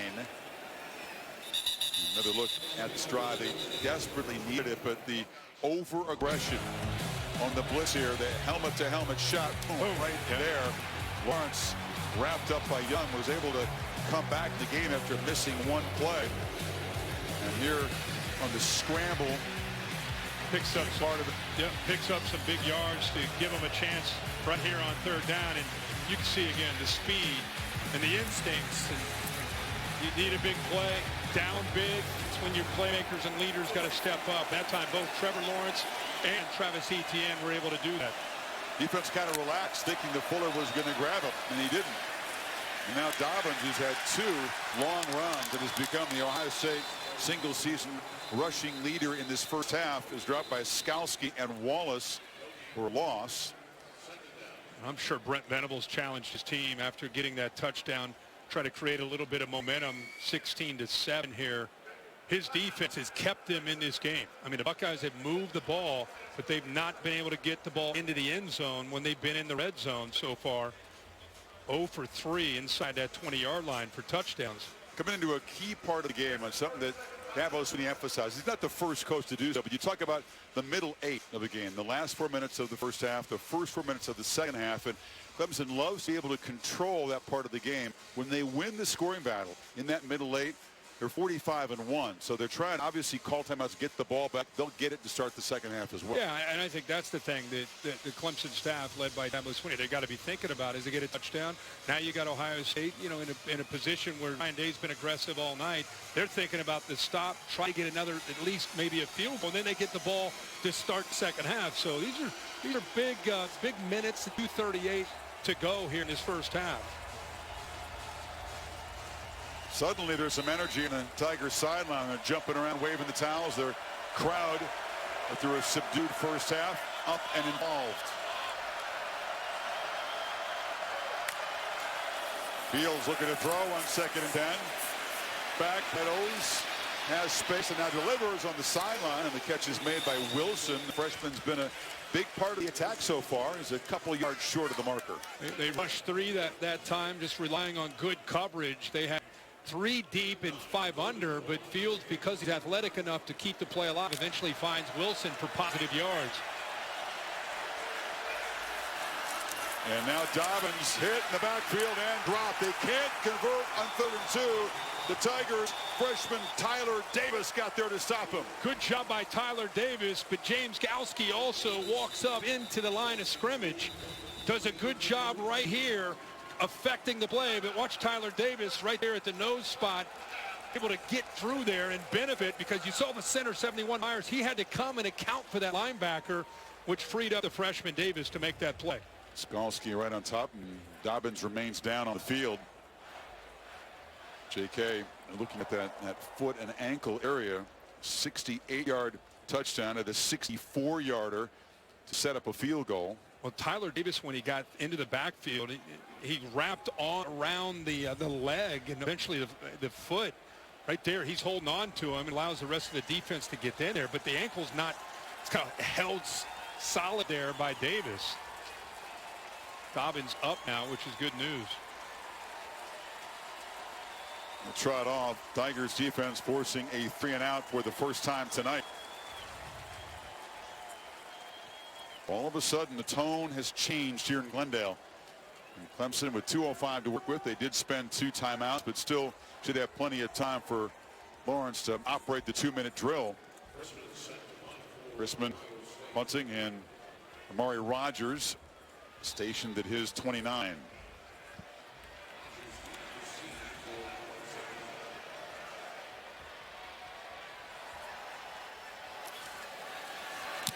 Clemson peels back. It's a line drive kick, and Rogers retreats to the 15, and the coverage team flies down there. That's Olave, who came down to make the play, the receiver who takes great pride in his special teams play. Well, the build-up to this game was really historic. First 13-0 teams to ever meet. Clemson having not lost since the end of the 17 season. Ohio State having not lost since Purdue game middle of last year. Does remind you of that set in the Rose Bowl. 2 long winning streaks collided. The star power in that Texas win over USC with Leinart, Bush, and Young, and all the star power on both sides of this game coming in. The winner of 28 in a row, not about to fold their tents. Lawrence from the pocket delivers a low throw, incomplete. Once again, Ross not quite on the same page as the quarterback. And again, he's had to flip positions. He typically is to the field, which is a different position, but because he knows both positions with T. Higgins down, he switches and now has to go into the boundary. You have 14 who's able to go out to the field there in Overton. Remember, Ream is in for Sean Wade. It's a matchup that I know Clemson's going to want to try to revisit. Lawrence gets it away just in time, but throws it up for grabs, and it's broken up by Damon Arnett. Again, they deliver a shot to the quarterback. Yeah, and this is what, you know, quarterbacks want to get the ball up high to their taller receivers. And Ross is 6'4", and I wondered how these corners would hold up against length. Look at Arnett, gets his head turned around, able to go up, high point the ball, and knock that away.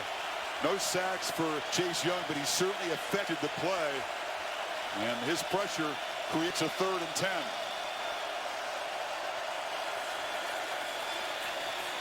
Lawrence delivers a strike. Ross makes the catch. They move to 6 across the 30. That was a dart.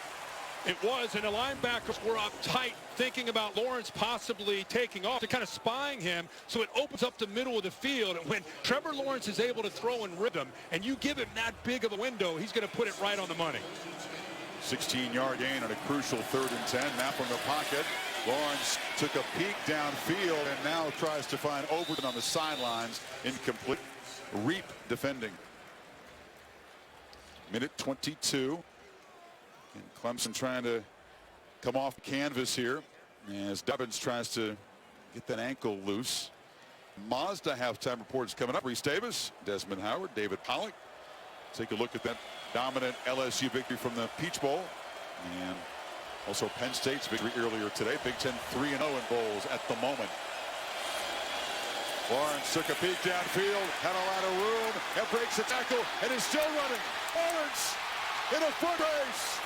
Will they catch him? Touchdown Tigers! Wow, a game-changing play.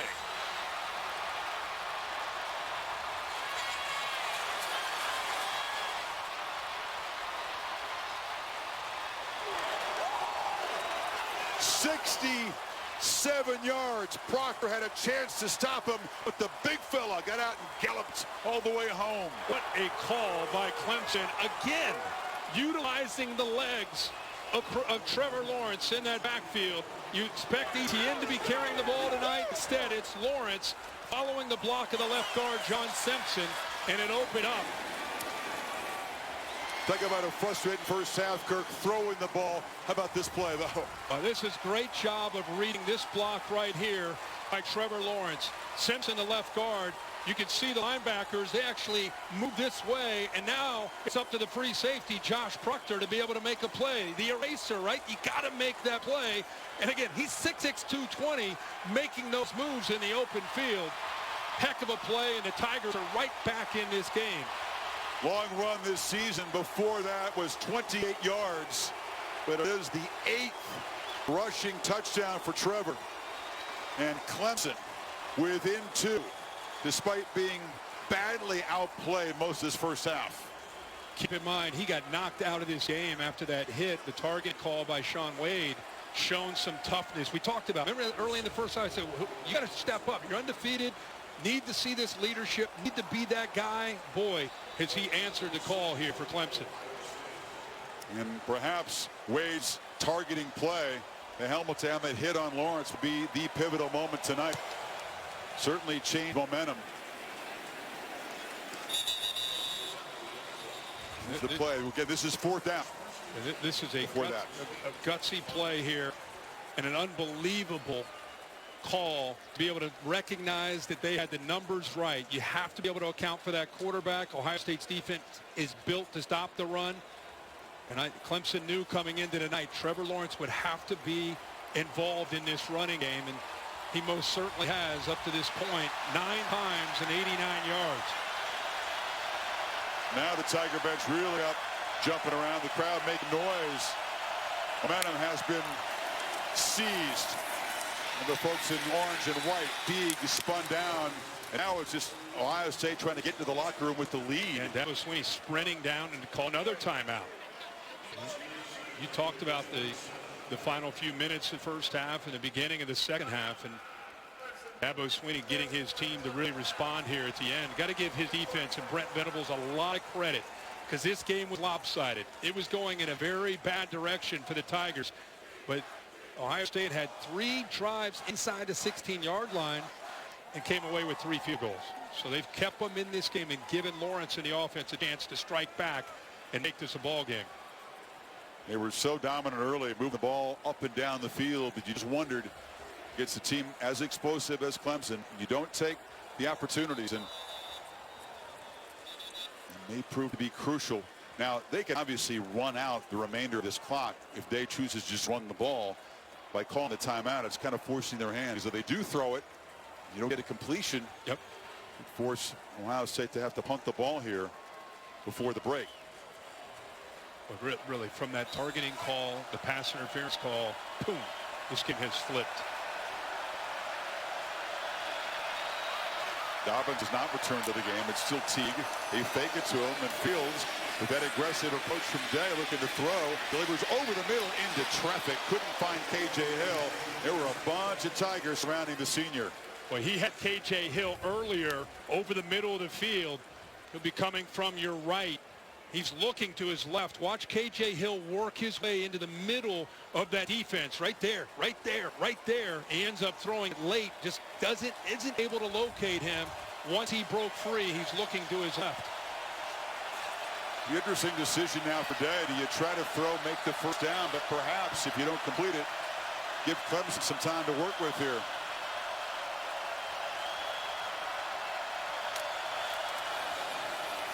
And they're going to run it to Teague right in traffic. Clemson, of course, can't stop the clock. So there's about a 10-second difference between play clock and game clock. There's aggressive and then there's crazy, right? I mean, Ryan Day's been aggressive the entire first half.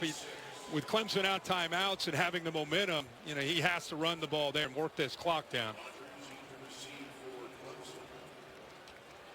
Ohio State came out intent to impose itself physically, feel our violence. That was Ryan Day's mantra to the team, and they certainly did all of that, controlling line of scrimmage on both sides of the ball. But then that one targeting call, and you knew eventually, even without T. Higgins, Lawrence was going to find a way to get the team back in the game. Well, what a treat for us and the viewers, because I don't know if you can find two staffs that have proven this year to be better at in-game adjustments than Clemson and Ohio State.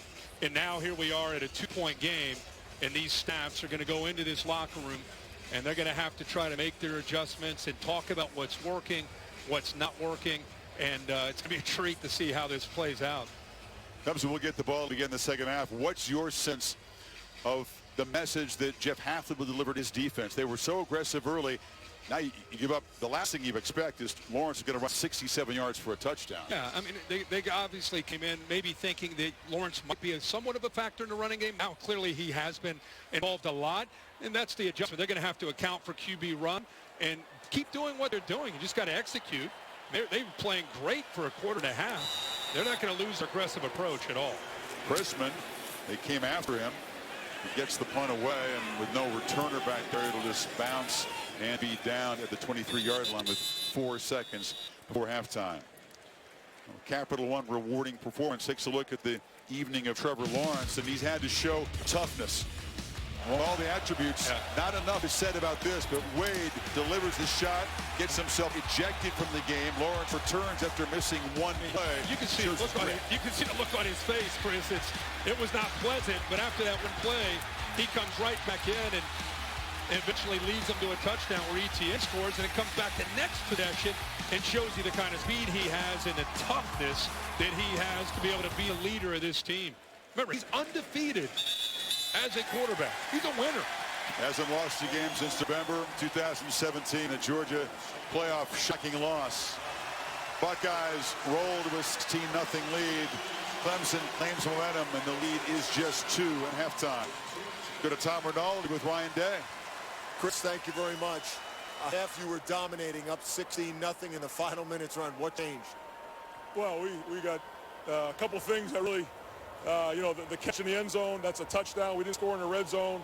And you talk about a change of events when they threw Sean out of the game. I have not seen that. You talk about a change in the game. He's out of the game. It's 4th and 15. They get the first down and score. That was a huge change. But that's behind us, so we got to regroup at halftime and come out and play great in the second half. Appreciate the time. Thanks, Rex. Maria. All right, because the momentum started on that sideline, but you're taking it into the locker room. What was the difference in the first half? Well, we just settled down. We really, give them credit. They made some good plays, but, man, we did a poor job of taking care of Clemson. Basic stuff, zone read, the end doesn't squeeze, big play. Another time, we got a guy that comes to the A-gap, no contain, big play. But I tell you, we played good red zone defense. And I think we've kept them, held them to some kicks. That gave us a chance to kind of settle in right there. And they did a poor job on 3rd and short. We dropped the pass on 3rd down. And so just really didn't play. We gave up at 12 men on the field. So didn't do the things that we need to do on our end. But, you know, our guys got the heart of a champion, and you just saw it. So tough start for us. Good finish to the second half. We get the ball, so hopefully we can continue to build on that momentum. And dropped a pick six right in our hands, missed a field goal. So, hey, we're very fortunate that it's 16-14. Still got a good chance. Thanks for your time. We better get in there. We're about to kick off for the second half here. Dabo, a comprehensive review. They've got a great second half coming up, a rarity, a competitive semifinal. Trevor Lawrence going to take snaps behind for the first time in his college career. The Mazda halftime report right after these messages from the PlayStation Fiesta Bowl.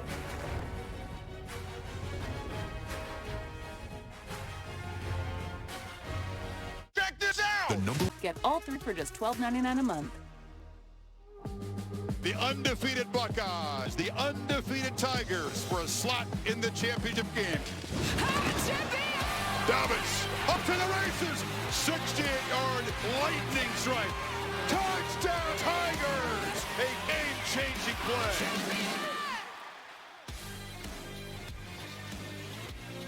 Two-point game in Glendale. Welcome back to the College Football Playoff semifinal at the PlayStation Fiesta Bowl. Ohio State scoring the first 16 points before Trevor Lawrence and Clemson roar back in the final 5 minutes of the half to cut the lead to 2, and Tigers will get the ball to begin the third quarter. And welcome back Chris Fowler and Kirk Herbstreit. 25 minutes of dominance by Ohio State, but some red zone field goals. T. Higgins knocked out of the game for Clemson, but a pivotal penalty. The targeting call on Shaun Wade turned everything. Yeah, the targeting call, not only you take Shaun Wade, who's a great player, out of the game, but it gave Clemson life on a 3rd and 15. They end up getting the first down, a pass interference, and a touchdown by ETN. In really the last minute and 35, 2 touchdowns for Clemson, which really tells you how the game changed late in that first half. J.K. Dobbins had a couple of long runs, but also had a couple of dropped passes. With that ankle problem at the end of the half, we'll keep a close eye on that. Let's take another look at play. Shaun Wade came on the corner. This is an aggressive approach. They were intent on hitting Lawrence early and often. That helmet to helmet, though, drew the flag. There are a lot of people that question the call. They get upset with the call. That's a bad call. Bill, is it a bad call or the right call? It's forcible contact, crown of the helmet. And it doesn't matter that Trevor even dipped down a little bit. You cannot go to the crown of the helmet from your head to your toes on your opponent. It's a targeting foul. Offense had been stagnant before that play. 97 yards in 10 plays after. And Lawrence and company back in business from the 25. And look at throwing first down. Zips it across the middle into traffic. Flags down immediately. Try to get the ball to Higgins, who's returned to the game. Yep, we talked at halftime. Chris thought maybe they would look at him. Maybe there's a chance to come back into the boundary. Damon Arnett with that left hand, trying to jam him, slow him down. Grabs onto that jersey. Official sees it. Right call is made, but for a Clemson fan to see 5 back out there to start the second half is big, because now you can move Justin Ross back to the field. Defense number 3. Buckeye defenders Penalty will place the ball. probably thought, hey, we don't have to worry about Higgins the rest of the night. Guy was a 1,000-yard receiver, 13 touchdown receptions. Looks to be good to go. That's a big relief. And a tough matchup. It's 6'4", 215 pounds. Has played in a lot of big games. Has to win in the boundary one-on-one for this offense to really be effective. Higgins with a touchdown catch in his last 4 postseason games. And now it's ETN busting loose. Quick burst for 7. Trying to get him loose. They had a hard time doing that in the first half. This time, remember I talked about these coaching staffs are as good as you're going to see in-game adjustments. They want to get him outside, away from that battle in the interior between the tackles where Ohio State has been dominating. Get him out on the edge.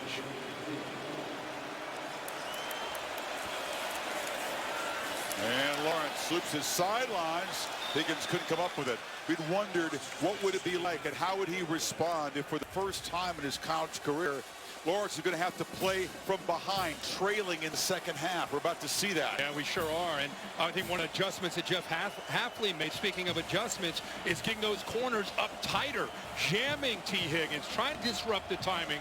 And Arnett also up tight. Remember, Reed is in again for Shaun Wade.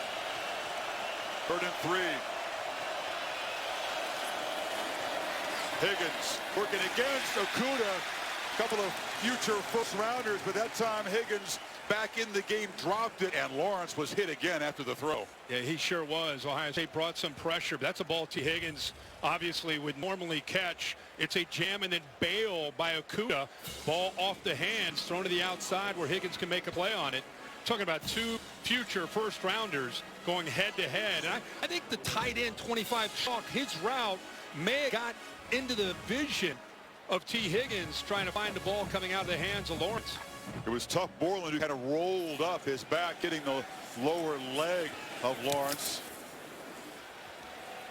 Spires with the punt, tries to knock it dead, and they are able to keep it out of the end zone. A beautiful kick from the junior Clemson legacy player. The coverage team does its job, and the Buckeyes will be backed up. Maria?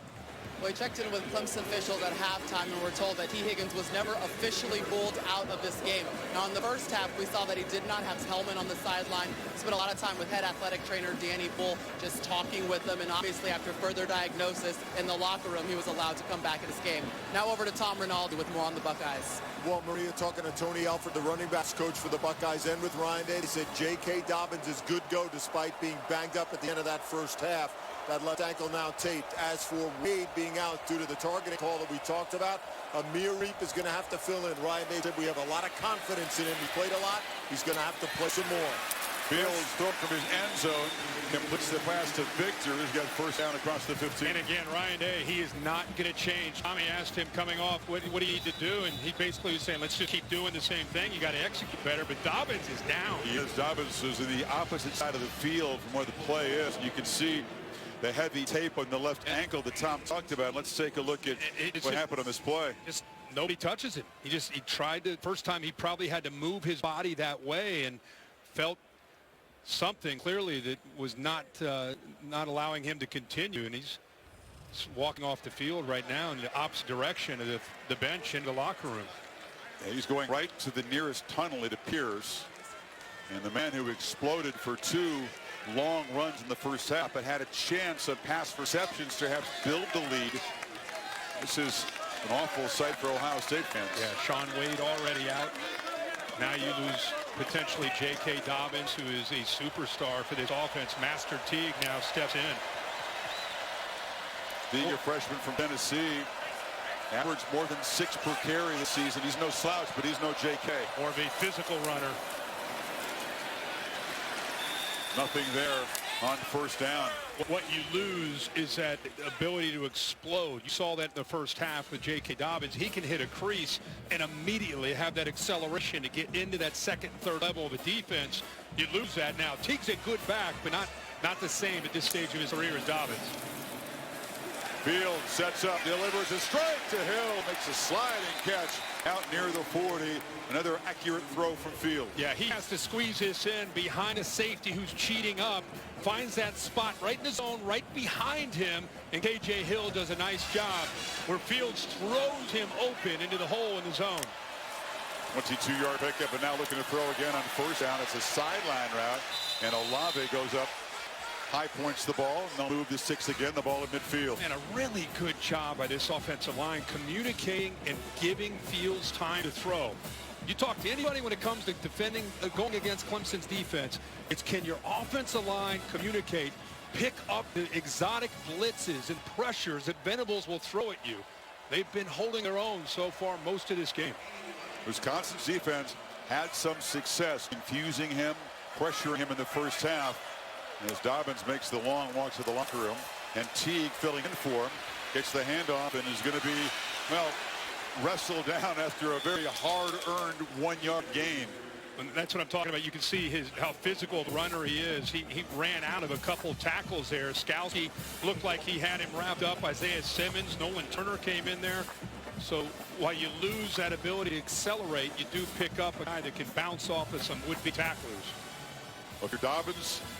Without him, you're not sure if Fields' knee is 100%. You got to start throwing. Play call and challenge for Ryan Day. Let's see if they do continue to throw the ball, and they'll run Fields to power straight ahead. It'll set up a 3rd and 6. That's exactly what it is a quarterback power. Wait on that left guard to pull around. Jonah Jackson try to clean that up. I think Ryan Day really calling that play just to give him a more manageable third down. And these receivers with Dobbins down, they've got to continue to make plays and get separation, help Fields out. A.J. Hill comes in motion, was slot left. They've looked to him 8 times tonight, targeted 8 times already. Fields trying to escape, and he can't get away. Thought he had some green grass, but Tyler Davis, the defensive tackle, stopped him. It's 4th down. So again, this is what Brent Venables will do. He's going to show you the double blitz here, but then they drop, and they end up bringing Isaiah Simmons off to the left. So it affects the communication, and it makes Field feel that, and he has to step out to give himself even a chance. But give Venables a tip of the cap there for drawing that one up there on 3rd down. Buckeyes moving 52 yards to flip the field, and now Crispin will try to do what he does very well, which is knock the ball dead and pin Clemson back. It's high with backspin. Rogers lets it go, and Ohio State turned to execute perfectly as Olave gets down there at the 1-yard line. That's where Trevor Lawrence and the Tigers will take over.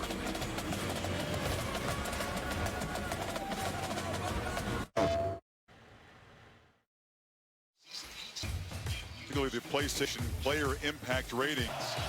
No tackles yet for Chase Young. He has 1 quarterback pressure right there against Lawrence. It's almost like he's just a step off of being able to get to Trevor Lawrence. He's not been able to make the impact yet in this game, but you can see how close he is. Lawrence doing a good job of feeling that, getting the ball out quick. Boy, they are pinned deep in their own territory here.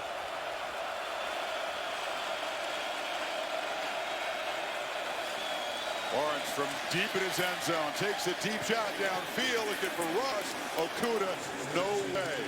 Tough to beat number 1, who is a unanimous All-American, the first corner at Ohio State ever get that on. 6'1", 200 pounds, can run with any receiver. You can see he was up tight again, drops, bails, and then he locates the ball and keeps his body in great position to keep Ross away from being able to get to the football. Looks like now Ross is out. He landed on his shoulder and was favoring his right arm as he came to the sidelines. Lawrence is rolling on 2nd down, delivers a shot in the flat, and Higgins tries to muscle his way to a 1st down. Reap stopped him just a few inches short. Here's another look at the incompletion. Earlier on, it was the net, as Maria reported, that was the problem for Ross, and he kind of is tripped up late.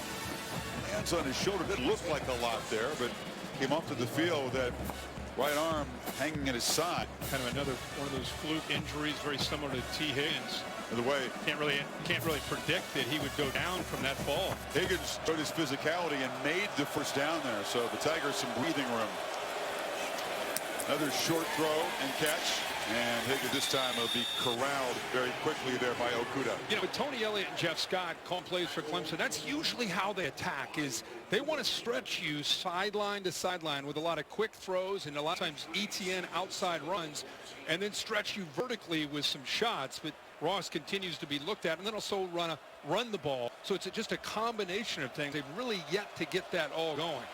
Lawrence still under 50% throwing, 11 for 23 for a guy who's close to 70% on the season. Here's another run, and he has taken some shots tonight. He spun back into traffic, no fumble. He was down beforehand, and that time Chase Young did make an impact play along with Browning. Going right at Chase Young on the option here. They attack him, but he does a good job of kind of keeping Trevor Lawrence in a guessing game there on the option, and Barrett Browning keeping those linemen off of him, able to get there with his ability to scrape through that traffic. Kirk, here's a big 3rd down play. They need 6 to avoid having to punt it back and perhaps give Ohio State good field position.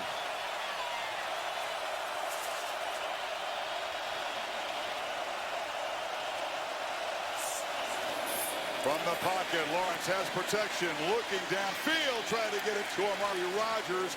Close coverage by Reap, who does his job, and it's 4th down. Well, they went after Reap. Again, Reap in for Sean Wade. It was more about the matchup, but a very low percentage throw here by Clemson. Good coverage by Reap. I mean, he is in phase, stride for stride, stays on top, and then does a good job of looking back at the quarterback to locate the football. And Rogers, who battled so hard to come back from an ACL in the spring, One of Clemson's best receivers with yards after the catch has been held in check tonight. Spires to punt. Wilson standing at his 45. Buckeyes come after it, and they knock the punter down. Now we'll see if it's a 5 or 15-yard penalty. If it's the 5-yarder, it wouldn't be a first down, but if it's another Ohio State personal foul, it could be another crucial mistake. It looked like a personal foul to me. I don't think he ran into him Agreed. at all. Personal foul, roughing the kicker, defense number 26. 15-yard penalty for the previous 5. Yeah. That's Cameron Brown, backup corner. Another mental mistake, and Clemson's drive is now prolonged. That's right. Olave, Cameron Brown, Ohio State dials up the pressure with Clemson pinned back deep by their own end zone. The AT&T pylon cam showing you the contact there, and that is not running in to the punter. 7th penalty in Ohio State. Another major penalty, and now the Tigers are set up at the 30-yard line. Remember, the 3rd down play with the targeting call gave them a first down. It would have been 4th down. Now they catch a break here on this punt to keep another drive alive. The Fields has to wait. Justin Ross, by the way, back in the game. And this is Dixon spinning free. Put it back, and a productive gain out near midfield for Lynn J. Dixon. Watch again. Landers gets in, and what a good job by Dixon. Feeling that, putting his foot in the ground, cut back the other way. This play's designed to run to the left, but because of the penetration by the interior, 67 Landers, he decides to put his foot in the ground and cut all the way back and picks up big yards. Another Ohio State player. That's now. Jeff Okudah, unanimous All-American corner. It's a test for this defense. They thought they were off the field. They were. Now suddenly having to try to keep Lawrence at bay. You leave it to me. I'll get your top. Fidelity. The PlayStation Fiesta Bowl, brought to you by AT&T. Allstate, reminding you that football season is mayhem. And Samsung QLED TV. Watch the CFP National Championship in 4K for the first time ever. It was just after Clemson's emphatic shutout of Ohio State here 3 years ago that Ryan Day was hired as offensive coordinator, along with Kevin Wilson, brought in to make some changes, and they certainly have to this offense. Wilson and Brent Venables, of course, staff mates for years at Oklahoma. Used to go back and forth on the practice field there.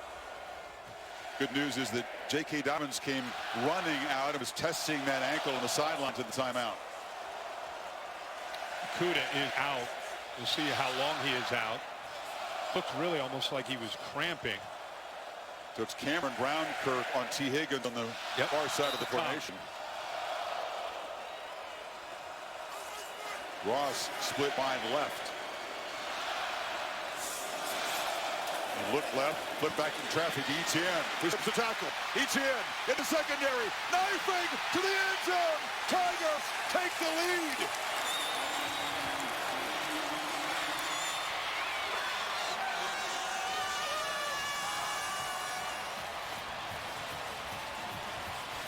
Remember, 53 yards. Etienne, they can't get him out running the ball, so they try to get him in the passing game. Malik Harrison has him. You can see Simpson gets out there, but now he's in the open field. Big blocks downfield by these wide receivers. Overton 14 with a big block. You can see 76, the center Pollard way downfield. And Travis Etienne is as explosive as any running back in college football. And when he's got room and starts to run downhill, look out. Not a big impact as a runner tonight, but as a receiver, an electric play. Once again, an Ohio State major penalty. The roughing the punter call against Brown gives new life to the Tigers offense, and they go 99 yards for a touchdown to take their first lead tonight, 21-16 for the defending champions.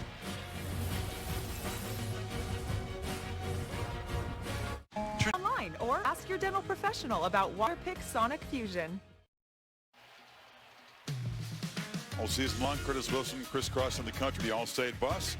What's your All-State mayhem moments? Well, because LSU won, I figured we'd look at the LSU Tigers early in the year, September 7th. This is when we learned that Joe Burrow and the LSU Tigers were different. On the road, in a competitive game, in a tough atmosphere, they call a pass instead of working the clock and running the ball. Aggressive mindset paid off for them and really set the tone for an incredible 2019 year for Burrow and the Tigers. 493, threw for 7, ran for 1. It was here in this field against UCF in last year's Fiesta Bowl when many believed that the Joe Burrow legend was born. Tough comeback win. Tom Rinaldi, what can you tell us about J.K. Dobbins' status? Chris, athletic training staff said Dobbins went to the locker room, took the shoe off, had it retaped, would not be ruled out of this game, was going to do all he could to return, and there he is jogging back to be a part of this next offensive series. J.K. Dobbins, a gamer, giving it all he can. They did not specify the nature of the injury, Chris, but we certainly can see the heavy tape on that left ankle. Yeah, it was a non-contact situation. He slumped to the turf and headed to the locker room and has come back looking like a new man. Ohio State down for the first time tonight. They fake it to Dobbins. Fields a long throw, sidelines, almost intercepted. Darian Kendrick was in tight coverage against Mack and thinks he should have had it. Well, that is a long throw and really good coverage by Kendrick, who is anticipating that comeback. Did a good job of turning around. He does everything perfect. That is outstanding coverage and a long throw. He's able to react to it. Just gets his right hand on the ball and unable to come up with that interception. But, man, that was good coverage. Receiver who wasn't sure he wanted to play defensive back, but decided to go along with the coach's request. High school quarterback, tremendous athlete. Sometimes they bring this corner blitz here. I think Ohio State's sensing that. Venables loves to bring the corner off the boundary. And by making that move, Day will spend a timeout in the first of the second half. Midway, third quarter, it's Clemson in front now by 5.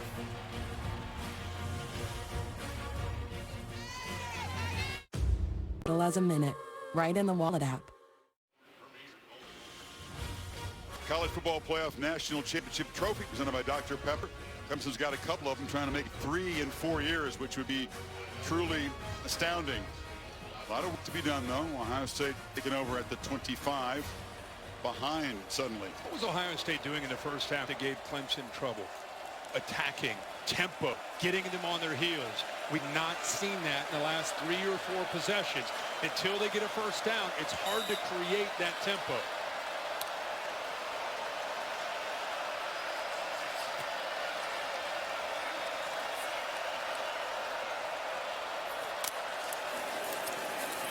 Dobbins testing that ankle, runs left, lowers his head and gains 2.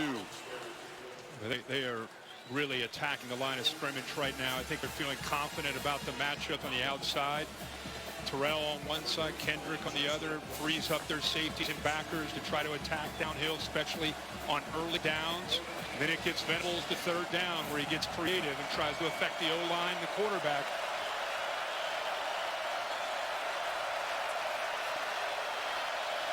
Buckeyes need 8. See a late adjustment on both sides. Here comes the pressure.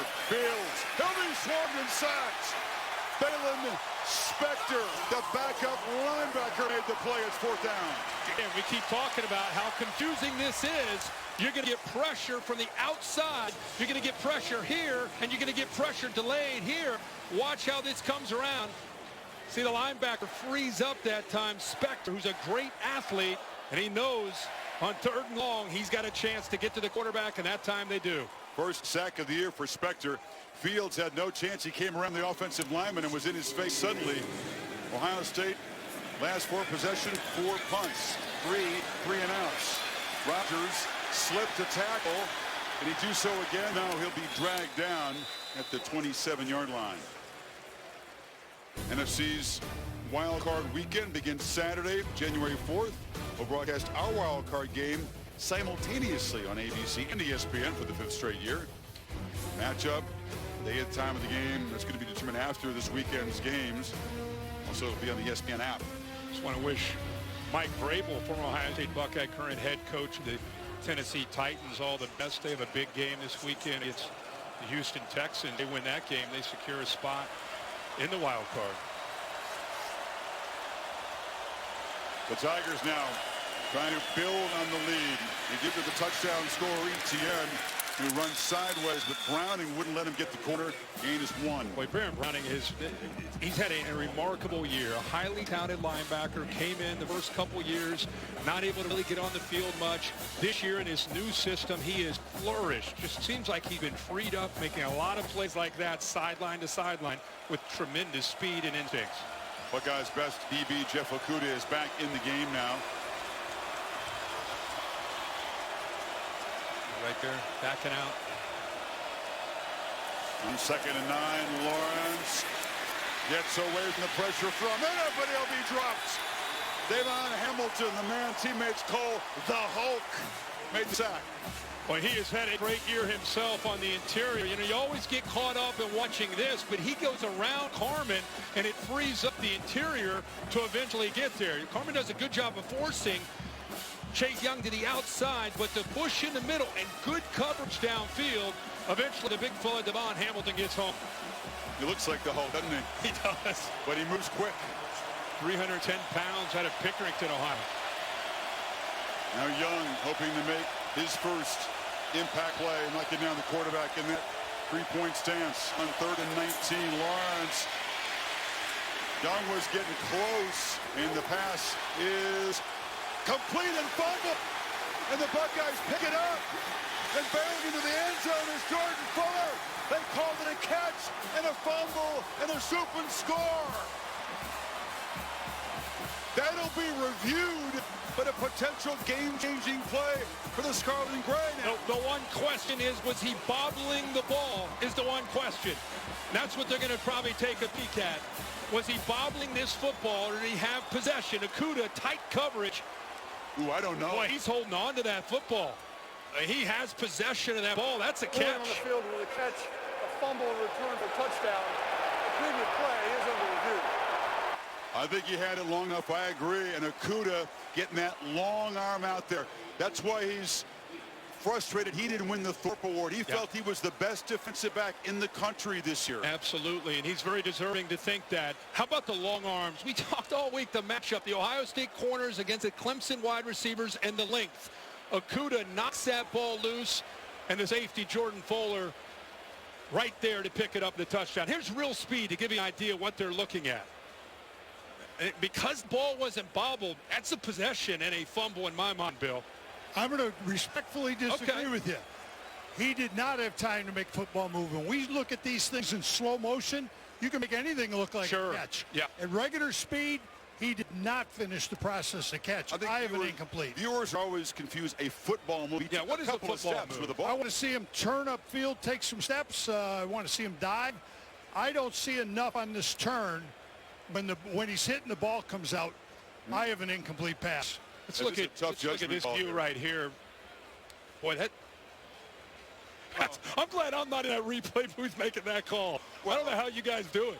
I mean, that looks like it took 3 steps. Real speed, Bill, is very different from replay. This is a replay review. Are you saying they're not going to take into account what it looked like in slow motion? I want to take and look at slow motion when we're talking about a foot at the sideline or the end line. But when we're talking about the ball's in, he's being hit, I want to see that at real speed. Again, it was ruled on the field a catch and a fumble, so they have to see 100% that it overturns it. Indisputable video evidence has to reverse it.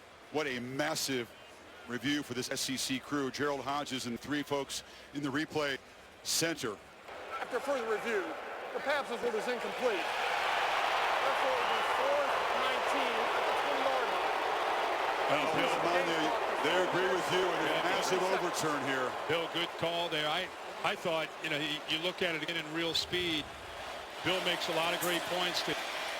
I don't understand. I'm not an official. I mean, that looked like a football move to me, taking 2 or 3 steps, but you make a lot of great points. You understand rules a lot better than we do. But man, oh man, that looks like he has caught that ball and fumbled it. That was a 3rd down play and will force Clemson to punt the football. But Ohio State had the call on the field, stood, but have the lead right now.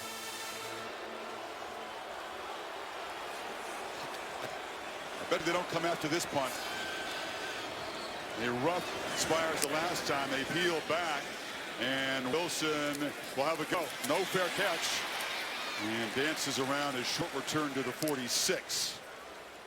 Now, tomorrow night, a special Sunday night NBA matchup on ESPN and the app. As LeBron and the Lakers host the Dallas Mavericks. Coverage begins at 9 o'clock Eastern time with NBA Countdown. And Mavs-Lakers at 9:30 on ESPN. Is Maria going to jet out there and be involved in advance of the Rose Bowl coverage? Yeah, I hope so. I know, you know, Maria, that LeBron James is kicking up his feet right now. I'm sure watching this game, cheering on his Buckeyes. Hey, Fowler, actually, I am going right out there. I'm doing countdown from L.A. Hey, Taylor, I knew you could do it. But you're right about LeBron. He sent Beats headphones, by the way, to all the Buckeyes players and kind of advised them to make the most of their opportunity. It's a run all the way, and Fields will fall forward for about 3. When I watched the adjustments we talked about at halftime, boy, a couple of Clemson players go down. Skalski and the 2 inside linebackers. Chad Smith is down as well. Fields was slow to get up, readjusting that brace. We've seen limited effectiveness with him as a runner tonight. He's been more effective throwing the football. But I tell you, you can see the physical nature of this game. But these teams are pouring into this thing, which is everything they've got and then some. And we had guys on both sides go down, try to come back, putting their teeth big time. And you see Justin Fields stretching. I think he got cramps, probably trying to stretch the calves out. We're seeing a lot of players are dealing with a lot of things, not just the physicality. Just, you know, we saw Kuda go down with some cramping. Now you see Justin Fields. Skalski's dealing with some stuff. Smith got up and walked off okay. Well, what I started to say was about Venables. We talk about halftime adjustments. What he has done is he's been able to crank up pressure more, attacking the run game, whether it's Dobbins or Fields, leaving corners on islands. Ohio State's going to have to throw the ball. Comes Skalski in. Up to your screen, you see Skalski rolled up right into his partner. Yep. And so Jake Venables, Brent's son, freshman linebacker, is in the game. And Fields steps up, downfield shot, loop ball, and Olave could not fight back through Darian Kendrick. Ohio State fans not getting the flag they've called for there. That's what I was just saying. You have to be able to attack downfield. If they're going to play that kind of defense, when they're loading up, receivers got to win, and you got to get the ball downfield. That's a great matchup with the speed of Kendrick. And, of course, Olave, who's a big playmaker for the Ohio State offense. Kendrick's body in between Olave and the football and unable to cut back to the ball. Not explosive plays in the pass game for Ohio State. The longest play is 24 yards. And now, after failing in their last 5 third downs, they need 8 here. Where's the pressure coming from? It's picked up, and Fields delivers, intercepted. Simmons dancing down the sidelines, made the key pick, the first turnover of the game.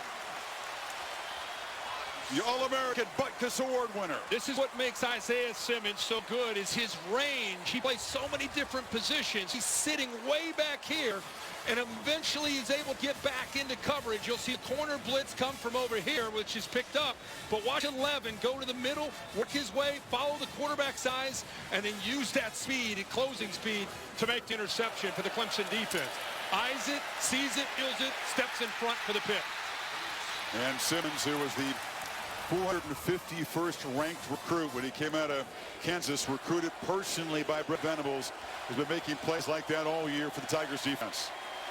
This is the second pick of the season for Fields, and it sets up Clemson, and now Joseph Ngata makes the catch, takes a hit, but moves the sticks. It's an idea of the depth that they have. They brought in Ngata this year as a true freshman out of California, along with Frank Ladson, another freshman. Very similar builds to T. Higgins and Justin Ross. He's 6'3", comes up with a great catch using just his hand. And suddenly it's the Ohio State defense that feels like it's on the ropes right now. Clemson spent most of the first half in that position. Tigers trying to stretch the lead here. And Lawrence keeping all the way.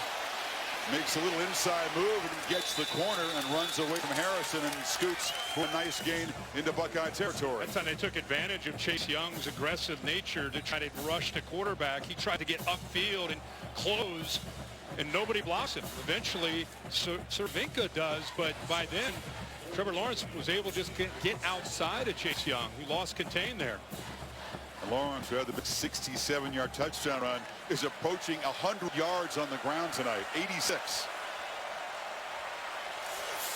They fake it to Dixon. They flip it short. Higgins in traffic is hit immediately and dropped for loss after the catch by Harrison. Surprised they went back into the boundary where there's just not a lot of real estate, not a lot of room to run for the receiver. They create that stack look to free up the second receiver who's on the back side of the front receiver to try to get him freed up to make a play, but just nowhere for Higgins to go with great speed in pursuit there by the Buckeye defense. What's the call here now, Kirk? 3rd and 6 for the Tigers offense. Again, you got to rely on the quarterback because he can run it. Give him a play where he's got the threat to make a read and make the throw, pull it down and take off and go. Dabo Swinney wants to call timeout.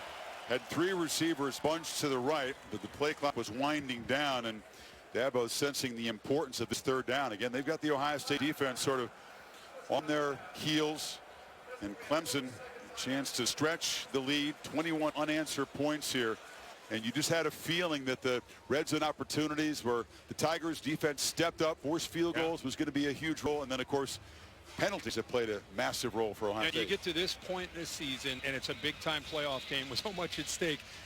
You look at the two teams on paper, everybody all week, what do you think? What's going to happen? This is kind of what you thought. Ebb and flow, momentum changes, both sides. Who at the end of the day is going to be able to capture and take advantage and capitalize on most of their opportunities? Right now, Clemson's starting to have that momentum. It's a long way from being over. It's turnovers are out there, field position, which quarterback can make a play, which receiver can get separation. Big plays are ultimately going to decide the outcome of the game. Very different semifinal from the first one in Atlanta when LSU basically knocked out Oklahoma in the first quarter. Joe Burrow throwing for 7 touchdowns, all in the first half, running for 1. This one very much up for grabs. 10 defenders up tight within 5 yards to the line of scrimmage, just one safety back deep. And they break pressure, they get him. Baron Browning from the linebacker position, and the Buckeye defense makes a crucial stop. They move Chase Young to the inside and bring Baron Browning. Chase Young is here. Baron Browning, the linebacker, here on 3rd down. And they can't double team Chase Young. It's one-on-one with Baron Browning. He's able to get there. Chase Young as well. And a good call there by Jeff Hafley, moving Chase Young around. Hafley said the faster the game, the bigger the role for Baron Browning. It's a fast-moving game right now, and number 5 makes a huge play.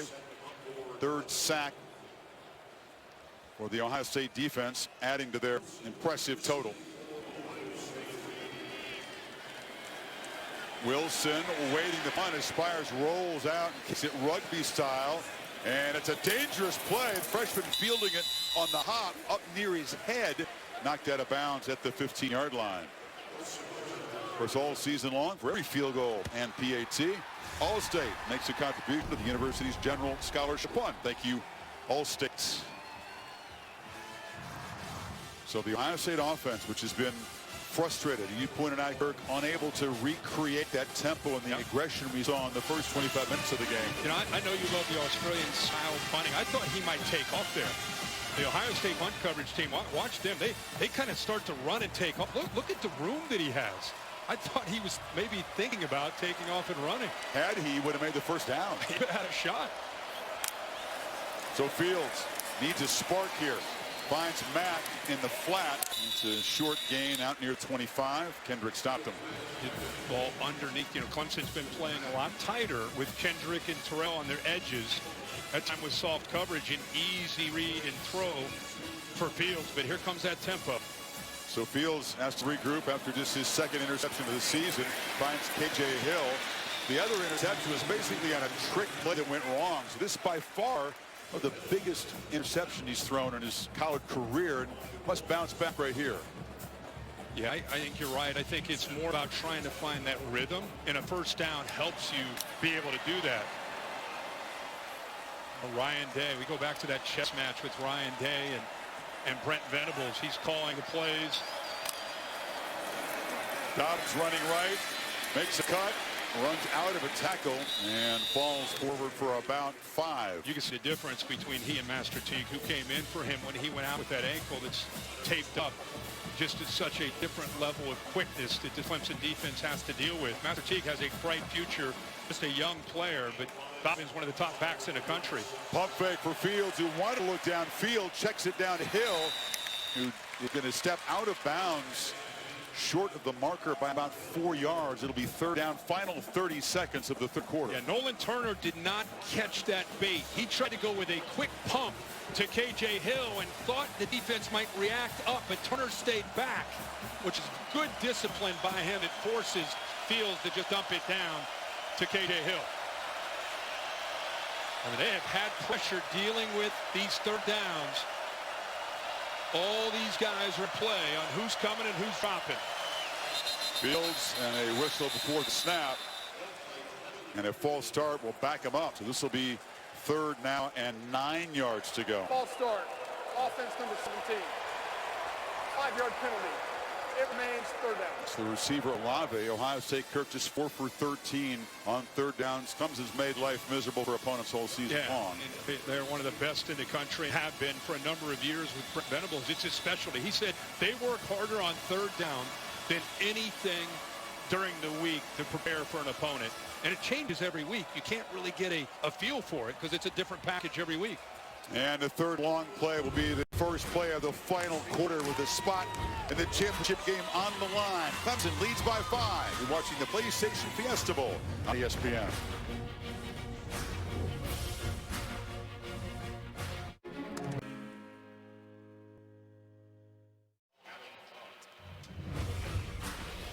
Terrific battle set for the final quarter. College football playoff semifinal number 2 at the PlayStation Fiesta Bowl. 16 straight for Ohio State, 21 in a row for Clemson, including the only points in the third quarter. And Dabo Swinney's team hoping to get the football back if they can stop Ohio State on this 3rd and 9. And Josh Myers, the center for Ohio State. You can see him pointing right now. He and Justin Fields trying to get on the same page on these third downs.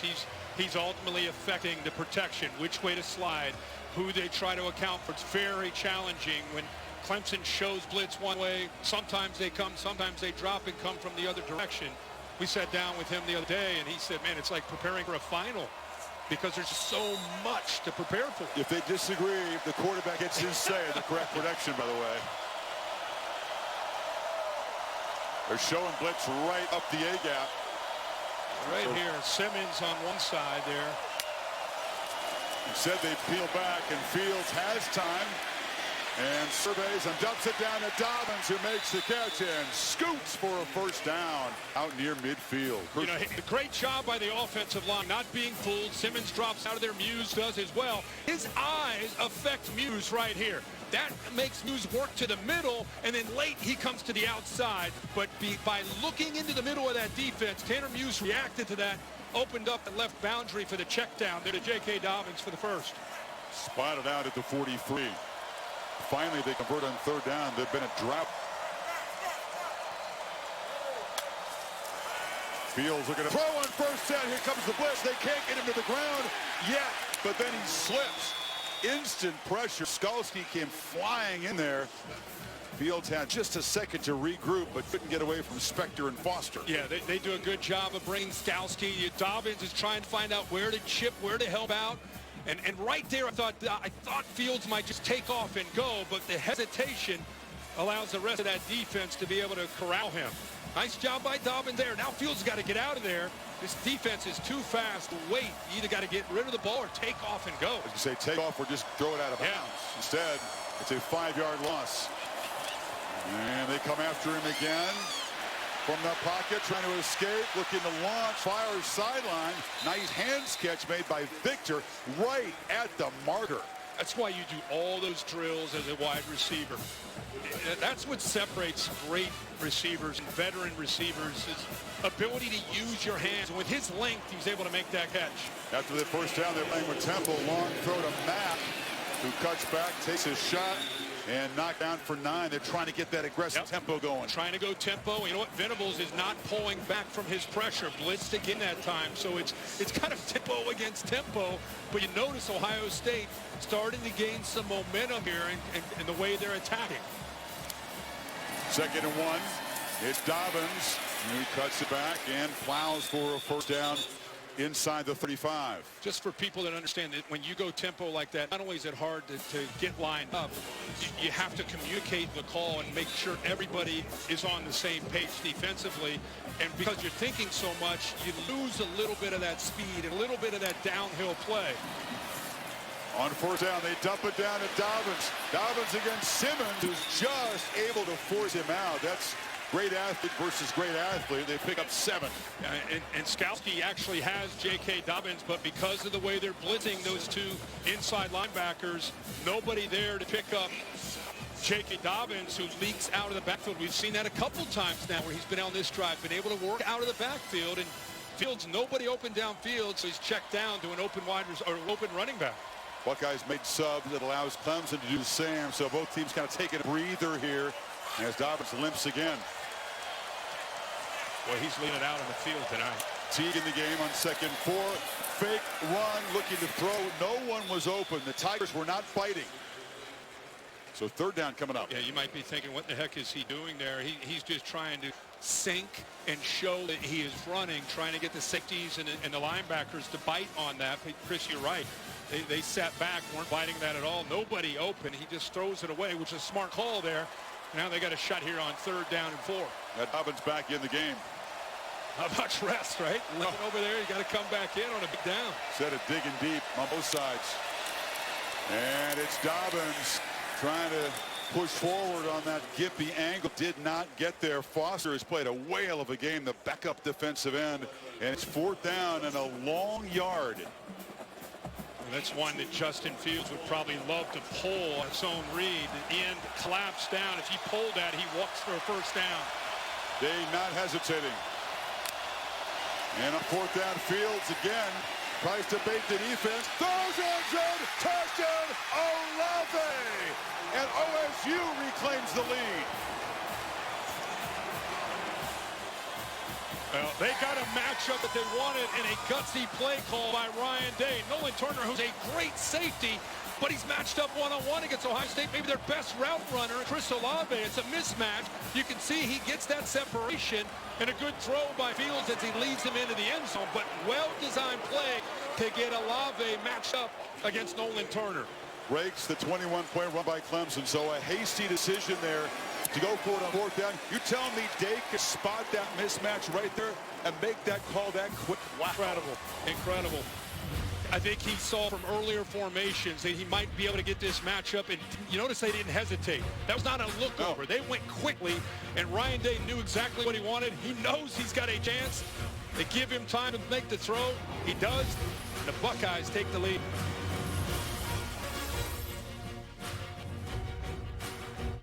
I'm done. For everyone ends soon.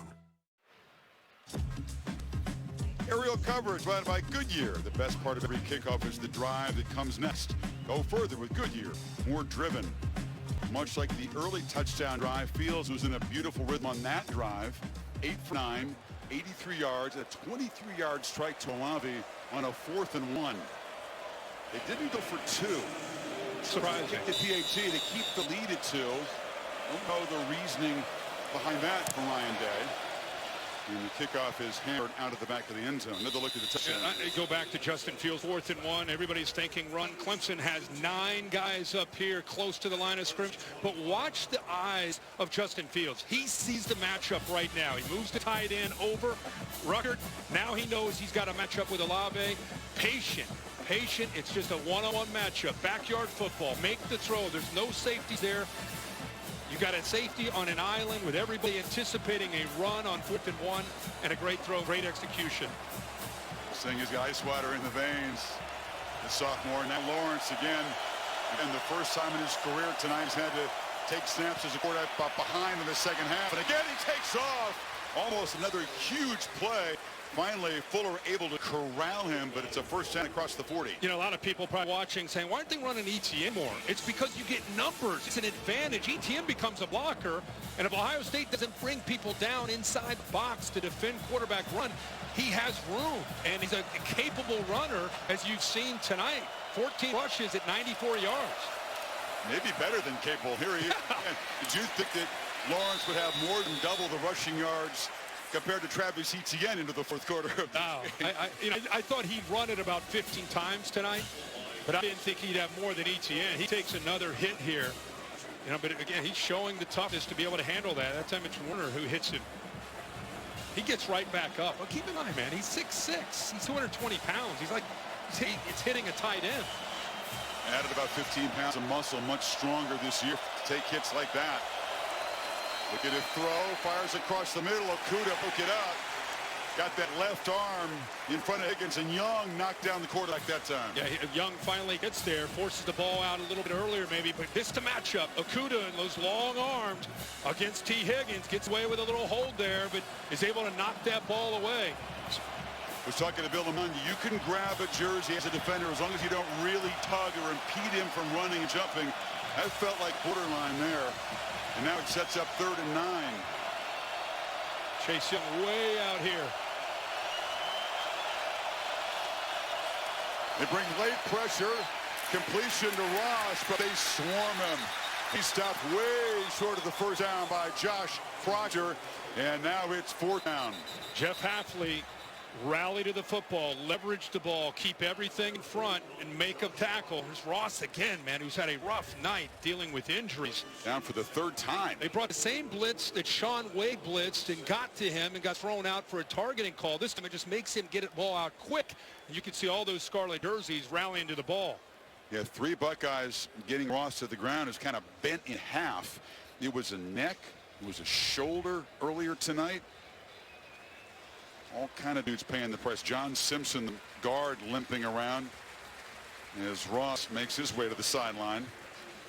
Yeah, I can't remember a playoff game that had this many players deep into the game that are dealing with a variety of injuries and fighting through them. It tells you what's at stake here and what these guys are fighting for. So Lawrence unable to produce on that drive, and now Ohio State will get the football back. Wilson way back at his 14-yard line. You'd expect a less aggressive approach after that critical roughing the punter penalty prolonged the drive that ended up in a Clemson touchdown. They don't come after it this time, and Spires rolls and kicks his rugby punt line drive, so they've used that a couple of times now. Very effective. It's going to roll dead way down at the 11-yard line. 10 minutes to play in Glendale. Buckeyes by 2. Time truly special with Dos Equis. Keep it interessante. The PlayStation Fiesta Bowl, brought to you by PlayStation 4, the best place to play. The Nachos Party Pack from Taco Bell. And Dos Equis, keep it interessante. Please enjoy Dos Equis responsibly. Well, New Orleans is going to be the place to be, of course. Learn about the events and the festivities planned for the CFP's championship campus at collegefootballplayoff.com. Bayou Bengals awaiting the winner of this hard-hitting game. And we're just talking, Kirk, it's a good thing that the winner's going to get 15 days before that championship game because they have spent everything they've got. You're not lying. You put 2 teams that are very aggressive, very confident in who they are and their brand, and they collide. You're going to get this kind of game, a competitive game and a hard-hitting game. Now Ohio State just trying to avoid a mistake, work on the clock, add the lead if they can. But you wonder whether the aggressive approach will continue. They roll and try to find the tight end that overshot Ruckert. Yeah, Austin Mack got tackled that time by a Clemson defender. Looked like Kayvon Wallace as he was running his route. There's 2 flags that went right at that contact by Wallace. Holding against an eligible receiver, number 12, the defense. 10-yard penalty for the previous spot. Includes an automatic first down. On the inside here, he's trying to run a route, and Wallace kind of wraps him up, brings him down. You see the official at the top of the screen grab his flag right there. Gives the Buckeyes some breathing room. First down now at the 21.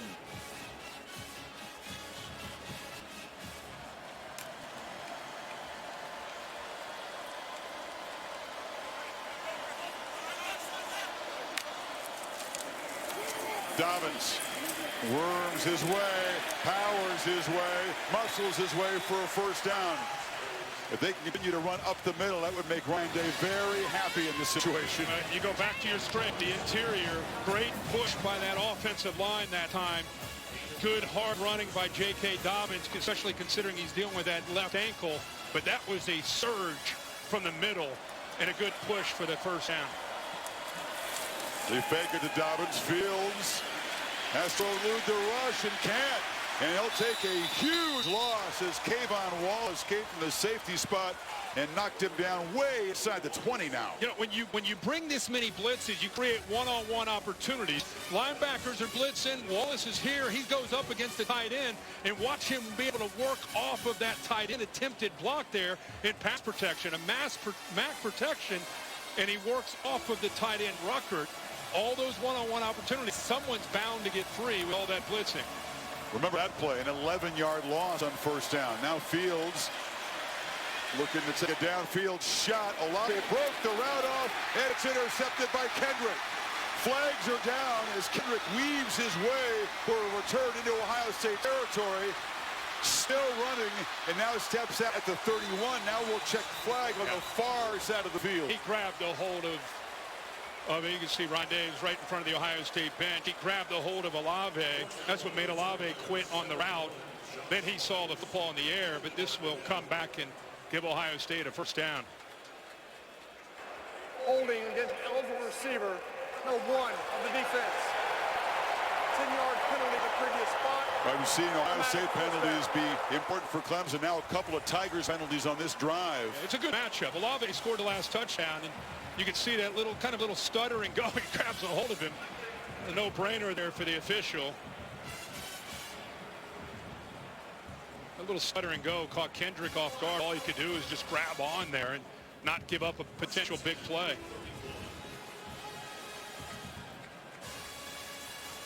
Ball moved to the 31. Inside of 8.5 minutes. Dobbins slipped as he made the cut. Dimes forward for a couple. You're dealing with an ankle, and you're dealing with a slippery surface. I mean, it makes it that much tougher. See the speed of this defense trying to close in on Dobbins, who's got great lateral quickness, even with that ankle. Good shot there of his feet, able to keep his balance and avoid losing 2 or 3 yards. It's a tough track to make a quick cut tonight. We've seen that. They're coming again with pressure. Wallace has had success getting in.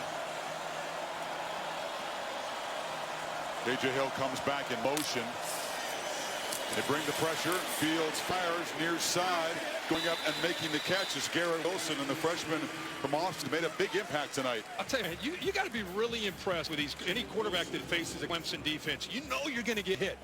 And for him to sit in that pocket as poised as he has been, knowing that he's waiting on the receiver to try to get open and deliver the football, knowing as soon as he throws it, boom, he's going to get hit.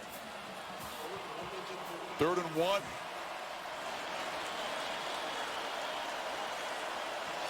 And trying to sneak it is Fields. They're going to spot him right near the 41. Buckeyes signaling first down, but this is very close. At first, it didn't look like he had it. Initially, the freshman Tyler Davis pushed back Josh Myers, but it was a second effort that gives him a chance here. What? See Davis push it back. He's not going anywhere. Then, that second and third effort gets him there enough for the first down. And they are moving the sticks. Fields an incredibly strong lower body. It's hard to appreciate on TV, but I promise you. You're right about that. Notice that tempo that's been successful for them so much tonight is put on the shelf. Now it's more about working that clock with that 2-point lead. Already 2 penalty has created first downs. The Buckeyes have been able to move 30 yards so far, take almost 3 minutes off the clock. Dobbins cuts back into the middle, and he's dropped by Tanner Muse for a gain of 2. What a great career Tanner Muse has had. I know Clemson fans love watching him play under 19. 6'2", 230 pounds, really plays downhill as a safety, almost at times like a linebacker and run support. Had some picks early this season, actually leads the team with 4 interceptions, all ACC safety. But late in a game like this, with Ohio State's run the ball, he and Isaiah Simmons both there in the middle will be coming downhill quite a bit.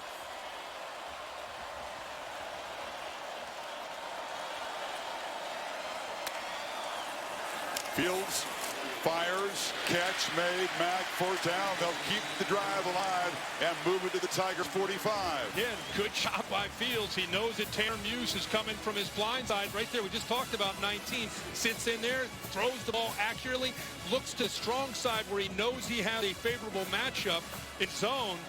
And Austin Mack continues to have a big night for the Ohio State passing game. These quarterbacks, both from the state of Georgia, 20 miles apart, both tremendous regular seasons. All the attributes, the physical skill set means very little without toughness. Both Lawrence and Fields have shown some tremendous physical and mental toughness tonight. First down. Dobbins cuts it back. Dobbins just tripped up by Simmons, who saved a huge gain. Yeah, it was one-on-one with Tanner Muse and J.K. Dobbins. If Isaiah Simmons' shoestring tackle doesn't come through for Clemson, the cutback right here, the vision gets back, and then right there, Isaiah Simmons. Otherwise, Tanner Muse right there is the only defender left between Dobbins and that goal line. It was screened off somewhat by an official there, too. So the long arms of Simmons, a crucial tackle. Still a 6-yard gain on first down, though. Buckeyes can snap at this time about the 5-minute mark. Dobbins again trying to get wide, cutting it back for a loss of 1. Foster stopped him, 3rd and 5 now. A nice job of slanting that same direction that Dobbins was going. Just nowhere for Dobbins to try to find that crease and make that cutback. Here we go again with a big 3rd down. Oh, yeah. If the Buckeyes can't make 5, a decision to make. Perhaps give the football back to Trevor Lawrence with a chance to win the game in the closing minutes. Ryan Day and Justin Fields have been aggressive. They found matchups. Fields, bubble screen. Mack makes the catch, will not make the yardage. Chad Smith knocked him down. And at 4th down, ball just inside the Clemson 40. And, you know, you go back to whether or not they should have gone for 2 to try to get it to a 3-point lead. They're sitting on a 2-point lead. Affects the strategy of what you're doing on both sides of the game. A field goal, Clemson were able to get the ball, obviously, to win the game instead of potentially tying it. Drew Chrisman, tremendous punter. Punting is not a big part of the Ohio State season. They've been so effective scoring. And now, is it going to be a fake? He runs up like he's going to take the snap under center. Remember the pass that he threw against Wisconsin? And just trying to bait the Tigers into jumping off side here. That was exciting for a second. It was. He sold it with the aggressive approach there, for sure. He came charging up under center, but Clemson was not going to buy it. You jump offside there, Ohio State would have had a first down and a chance to chew on more clock. As it is, he'll take the 5, back it up, and now Chrisman will try to pin Lawrence back deep. You know, you saw Dabo Sweeney talking to the official. I think it had everything to do with him giving that hard count. You know, quarterbacks cannot give that hard count. Chrisman was giving that hard head count, trying to draw the defense off. Empty possession for Ohio State with an asterisk because they took more than 6.5 minutes off the clock by moving the ball 45 yards. Those 2 defensive holding penalties on Clemson were important as well. And let's see if Chrisman can execute perfectly again and give the Tigers a very long field to try to drive for a potential go-ahead field goal. Hit very high with backspin. The coverage team trots down there, and it actually bounced off a Clemson Tiger. It hit Kendrick. He was fortunate to maintain control. Wow. From 6, T-Law takes over.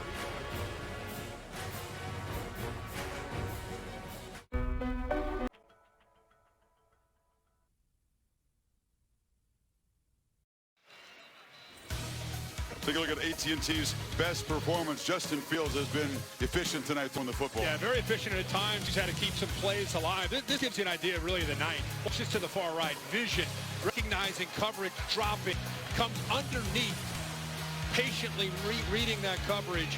This is, of course, recognizing it on 4th and 2. Gets a one-on-one matchup that Olave wins against Nolan Turner with a go-ahead touchdown. And now, how great is this? Tigers take over. Trevor Lawrence, who hasn't lost a game as a quarterback since He was in high school 25 months ago. Clemson with a 28-game winning streak on the line, but just needing a field goal to take a lead. And it's Ross on a slant, and he muscles for a first down across the 15. Yeah, that play has not been there because of Okudah making great plays against Ross, and at times T. Higgins, his long arms, he's been able to reach around and knock those balls away. That time, a quick throw did not allow Okudah time to jump that. Tight coverage from Ohio State. Lawrence again takes off, takes a shot, makes another first down. When he gets going downhill at 6'6", 220, he is a handful. He's delivering the blow to the oncoming tackler, the safety, that time Josh Proctor, who is a big hitter for Ohio State, 41. Team that's been so dominant. They delivered first and second round knockouts under serious duress. They fake it to Etienne. Lawrence steps up and delivers a strike across the middle. And it's Amari Rogers who's still running. And he's down inside the 35. Waited all night to make a big play. Chris, really interesting here to watch the quarterback work from his left and then patiently work through his progressions to his right. Watch his head. Eventually sees it's cover 3, sees the soft spot in the zone, and Rogers works his way into that soft spot between the linebacker and the safety. And because he had the time to throw, he's able to recognize his third option. Got 38 yards on his first catch tonight. They're already in fringe field goal range. And Lawrence, thought one, dumps it over the middle. Etienne is base. Etienne, 10, Reeves, touchdown Tigers!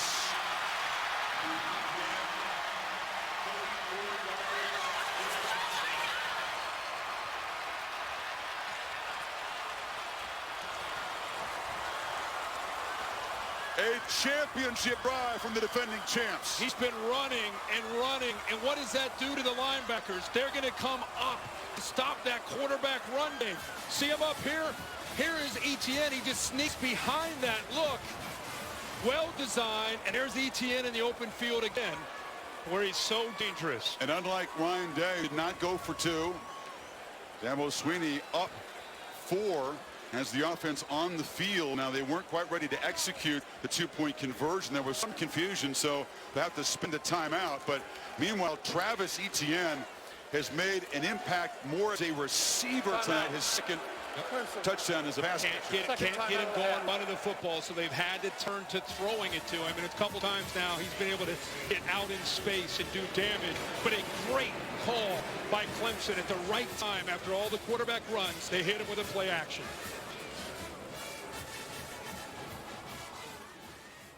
It's Garrett. Goodyear providing aerial coverage, recognizing those who strive to rise above the rest. Goodyear, more driven.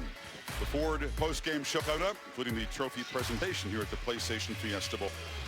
Off Etienne's second touchdown reception, the Tigers go for a 2-point conversion for the first time in 26 games. Not something they normally have to do, trying to build a lead to 6 inside of a minute 50. 94-yard touchdown drive on 4 plays. Empty backfield. Lawrence flushed, chased, fires to the end zone. Catch made by Higgins, and they convert the 2 and build the lead to 6. Once again, poise from Lawrence, who on the move found his favorite target. And you might be thinking, what's the point? You kick the extra point, you go up 4, you end up kicking, or go up 5, you end up going with the 2-pointer, you go up by 6. And the thing that's important to understand is if Ohio State scores a touchdown, they still have to kick an extra point. So it's better to be up by 6. Good job of improvising, holding onto that ball, giving T. Higgins a chance to work away from Okudah. There's that matchup again, 5 against 1. This time Higgins wins that battle. It's a long way from over. We still have some time, and Ohio State with 2 timeouts. We saw Trevor Lawrence answer the call. Now Justin Fields, who's had a great year, gets his chance. And the 2 quarterbacks again grew up 20 miles apart in Georgia. Lawrence, through a dominant season, severely tested in responding in that drive as a runner and a passer. And now Fields trying to stretch out those legs and put the Buckeyes in position to perhaps claim a victory and set themselves up for a championship game spot. And they'll have to begin from the 25-yard line, needing 75 yards. And here comes Justin Fields. Justin Fields and especially Ryan Day pride themselves on their 2 minute. I talked to Brent Venables and I said, when we talked to the players from Clemson, who wins when you go good against good in a 2 minute? And it sounds like the Clemson defense wins more than they lose. They go against their own offense, good against good. Now they face Justin Fields. So it's strength against strength with 1:49 to go. Dobbins to Fields right. Pressure, backpedals, flips it to Dobbins, who's got a block. Dobbins tracked down to the 39. Again, the perfect call against the blitz. Yeah, they brought the blitz, brought the corner from that side. That is a perfect time to go to Dobbins. And that's a great answer to an aggressive defense, pinning their ears and bringing those backers. This time they don't blitz, and Dobbins takes the easy money. Sideline route, 8 more. They're near midfield. What a workhorse. Carried the ball so far 18 times tonight, dealing with that left ankle. He's ran for 174 yards and now 5 receptions as well. 23 touches in this game, showing a lot of heart. Couple timeouts, plenty of time. Able to get out of bounds. 2nd and 1. Do they perhaps take a downfield shot? They're thinking about it. Fields across the middle of the hill, and the reliable senior makes the catch at the Clemson 40. They brought the 2 middle linebackers again. When you bring linebackers, it creates a vacancy behind them. Look at him sit in there, deal with that patiently, and make that throw. Playing with tempo, they dump it down to Dobbins again, and he's open and scoots for a big first down gain, 9. They may want to account for 2. Come out of that backfield. That's 3 times now. The screen, then 2 checkdowns where they've gotten Dobbins the football for positive yards. 36 seconds. That's all taken to move to the Clemson 31. And he's been able to get out of bounds, and they've been able to hold those 2 timeouts. Fields, and he looked for Mack. Heavy contact on the sideline with Terrell, but the ball really not catchable, no flag. Yeah, that's exactly what the official signaled is uncatchable. Ball is underthrown. That were thrown in front of him. With Terrell making that kind of contact, you might have seen a flag, but official giving the sign that it was an uncatchable ball, Chris, as you said. 3rd and 1. Fields still has it. They tackled Dobbins, who didn't have the football, and the quarterback dives for a first down. That's his read. He's reading Thomas, who ends up coming down, and he's able to pull around that. Boy, I think everybody in the stadium thought that J.K. Dobbins had the ball, but a great read by Fields. 54 seconds to Fields. Pump fakes. Can he escape? Yes. And he'll slide down with that brace. He began the slide at the 23, and that's where they'll spot the ball. And Ryan Day runs out to use one of his 2 timeouts, not picking up the first down. They've got to call that timeout with 43 seconds left. Kurt, how great what we're seeing tonight. All the ingredients were there. One team's won 28 in a row, dominated its conference. The other team won 19 in a row, all of them this season by double figures. Yeah. They've gone back and forth and tested each other mentally and physically. Dabo Swinney rallying the troops, talking with Brent Venables. How about the job of Fields just to keep this play alive? Nolan Turner gets off of J.K. Dobbins in pass protection, has his hands on it, he pulls out of it. So instead of a 5 or 7 yard loss and a sack, shows that strength, Chris, you talked about it, picks up about 3 or 4 yards. And again, it's going to come down apparently to a red zone possession for Ohio State. They moved the ball all over the place in the first half. Clemson's defense 3 times forced field goals down on the red zone. And now Ohio State, needing a touchdown, finds itself in a familiar position. This is pure strength on strength. The Buckeyes have been great up until tonight in the red zone. Urban Meyer looking on. Looks like he's still coaching.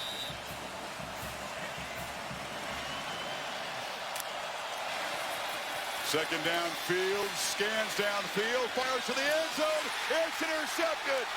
Picked off by Nolan Turner. And the Tigers are not going to be dethroned tonight. They'll punch their ticket to New Orleans. Olave fell down. It was easy for Turner. I think Olave miscommunicated with Fields. He ended up coming off of his route because it took so long for Fields to eventually give him a chance to throw the football. He's going to come from the outside and work to the middle because it takes so long for Fields. Watch Olave right here. The ball is thrown out here. Olave puts his foot in the ground and comes back the other way, thinking that maybe the quarterback's going to scramble. So he aborted the route. Turner has his eyes on the football, and Olave beat Turner earlier for a touchdown. And this time, Turner comes up with the answer in the game-winning interception. Fields in disbelief, and the man who threw one interception all season long has thrown two tonight. And Trevor Lawrence and the Tigers can take the field for victory formation. Ohio State can stop the clock only once. Dabo Swinney wrestling with Brent Venables, who was out of sorts. His defense confused on its back heels early tonight. But again, another stop with their backs near their own goal line. And Clemson's going to make it 29 in a row and head off to the city of New Orleans to take on LSU for a championship. One of those games you almost feel like you hate to see either team lose. These teams left their heart on this field. They played great. Both teams dealt with adversity. Both teams dealt with momentum that was for them and against them. They just kept fighting to the end. And it comes down to one of the last plays of the game where Fields, as you said, one interception all year. He and Olave have had a big night. They had a touchdown earlier and just not quite on the same page, and Clemson wins. Truly tested tonight. Trevor Lawrence, a dominant frontrunner all season. A come-from-behind hero tonight. A 94-yard game-winning touchdown drive. Travis Etienne, frustrated for much of the night, makes his second electric play as a receiver. What a battle. These teams wanted a chance to prove themselves, and John Simpson, the left guard, overwhelmed with emotion, one of the captains of this team. This is what you play the game for. This is what you hope to be able to get on a stage for these kind of games. And boy, Fields and Dobbins played their hearts out. You love to see the great teams tested. How will they respond? Clemson answered tonight. Let's go down to Maria. Well, Coach, your offense had to march all the way down the field to get you the 6-point lead. Your defense had to step up to preserve it. How would you describe the poise you just watched your team? What you just said. Defense had to get a stop, and we had to have it, and they got it. And then we came out there with 3 minutes, and we said, hey, let's go win the daggum game, man. I mean, let's make some plays. We've been saving that little play action to Travis the whole game, and just felt like it was the right time to call it right there. And it hit. So, man, first of all, this is how a championship game ought to be. I mean, unbelievable, the favor of God, first of all glory to God, but also the heart of Ohio State. I mean, what a football game. It's a shame somebody had to lose that game. I told Ron, I mean, that Ohio State team, what an unbelievable game. That quarterback, the back, I mean, just those guys played their hearts out. But in the end, our guys showed what they're made of. You know, they got the heart of a champion. They got the eye of the tiger. And, man, the favor of God was just with us tonight. And I mean, just unbelievable. Amari been silent the whole game. And, man, I kept telling him, I was like, I'm telling you, you're going to make a play. And then right before that last one, I told Nolan Turner, I said, don't be pouting. I said, you're going to make the interception and win this thing. And, I mean, it's just amazing to see it end like that. I'm just so proud of our team and our staff. Hard-fought game. We hung in there. You know, we're going to New Orleans. I guess we're playing LSU. So, let's go. All right, it's 29 straight wins for this guy, Dabo Swinney. Congratulations, Coach. Hey, thanks so much. To God be the glory. Tom? Thank you very much, Maria. Trevor, as we stood here, you just looked around, shook your head, trying to process what had just happened. How would you describe those last 60 minutes? Just the fight, this team didn't play great, didn't look pretty, but just find a way to get it done. And I wouldn't want to do this with anyone else. And I have Ephesians 3:20, and it says, God can do immeasurably more than any of us can because of him within us. And that's just so true. I mean, all of us, me, what we did tonight, just It ain't us. You know, it's about this program and who we are and just our brand. And, you know, it's more than about football, but I really love this team. Your message to your guys when you took the field for what turned out to be the game-winning drive, what was it? Let's go win it. Love your team, bro. Let's go win it. We were built for this. That's what we're waiting for. We get a chance to prove ourselves. Let's go do it. And there was no doubt. I told them, I love y'all. Let's lay it all out here right now. So that's all I said. And, I mean, just... Down 16-0. What was the turning point in this game? We just playing sloppy, things that we don't usually do. And, I mean, I think offensively and defensively, we both got together separate and said, let's turn it on. You know, we played about as bad as we can play. Let's get it going. And just from then on, we just had each other's back. You know, offensively, we didn't play great at all in the first half. And defense kept holding them, even if it was just a field goal. Just kept holding them. And, I mean, you see some of those drives, they had 3 field goals. If one of those was a touchdown, I mean, it's a way closer game. So it's just unbelievable. Finally, real quick thought. The narrative all season was Clemson hasn't been tested. How'd you pass this test? Shoot, we got tested. I think we passed. So we got 4 more left. Well done. Well done. Isaiah, you heard that last question about how this team was tested. What did it take for this defense to rise up? The main thing I would say is definitely just heart. Without heart, none of this would have been able to be possible. And it just shows the fight that our guys had. Nobody gave up. Nobody lost sight of what we wanted to do, even when we faced adversity, even though we haven't seen anything like that all year. So also just the leadership. The leadership helped out a lot, too, just with the young guys and just helping them get their minds right to be prepared to what we had in front of us. Go and celebrate with your guys. Congratulations, Isaiah. Sir, thank you. Another reminder that Lawrence, until tonight, had never taken a snap. The starting quarterback with his team behind. The 94-yard touchdown drive delivers another shot at a title. It'll be the tussle of the Tigers, and Clemson's going to take the field in New Orleans. 741 days since their last loss. The 29-game streak. Sign me up for that one. Clemson on LSU. Yeah, that'd be a great game. I don't think we've been talking about it here. I don't think we could have asked for much more from these two teams. They played great. Both of them got into some uncomfortable areas and showed a lot of fight to be able to get back eventually in a position to win the game. Even Ohio State, you know, they weren't out of it really until that final interception. A lot more post-game coverage, reaction here in Glendale. We'll talk about the Tigers versus the Tigers in NOLA. The post-game show is coming up, but let's go to Scott Van Pelt in our studio. Scott. Harvey, Chris, thank you very much. Welcome to the Ford post-game show. Scott Van Pelt.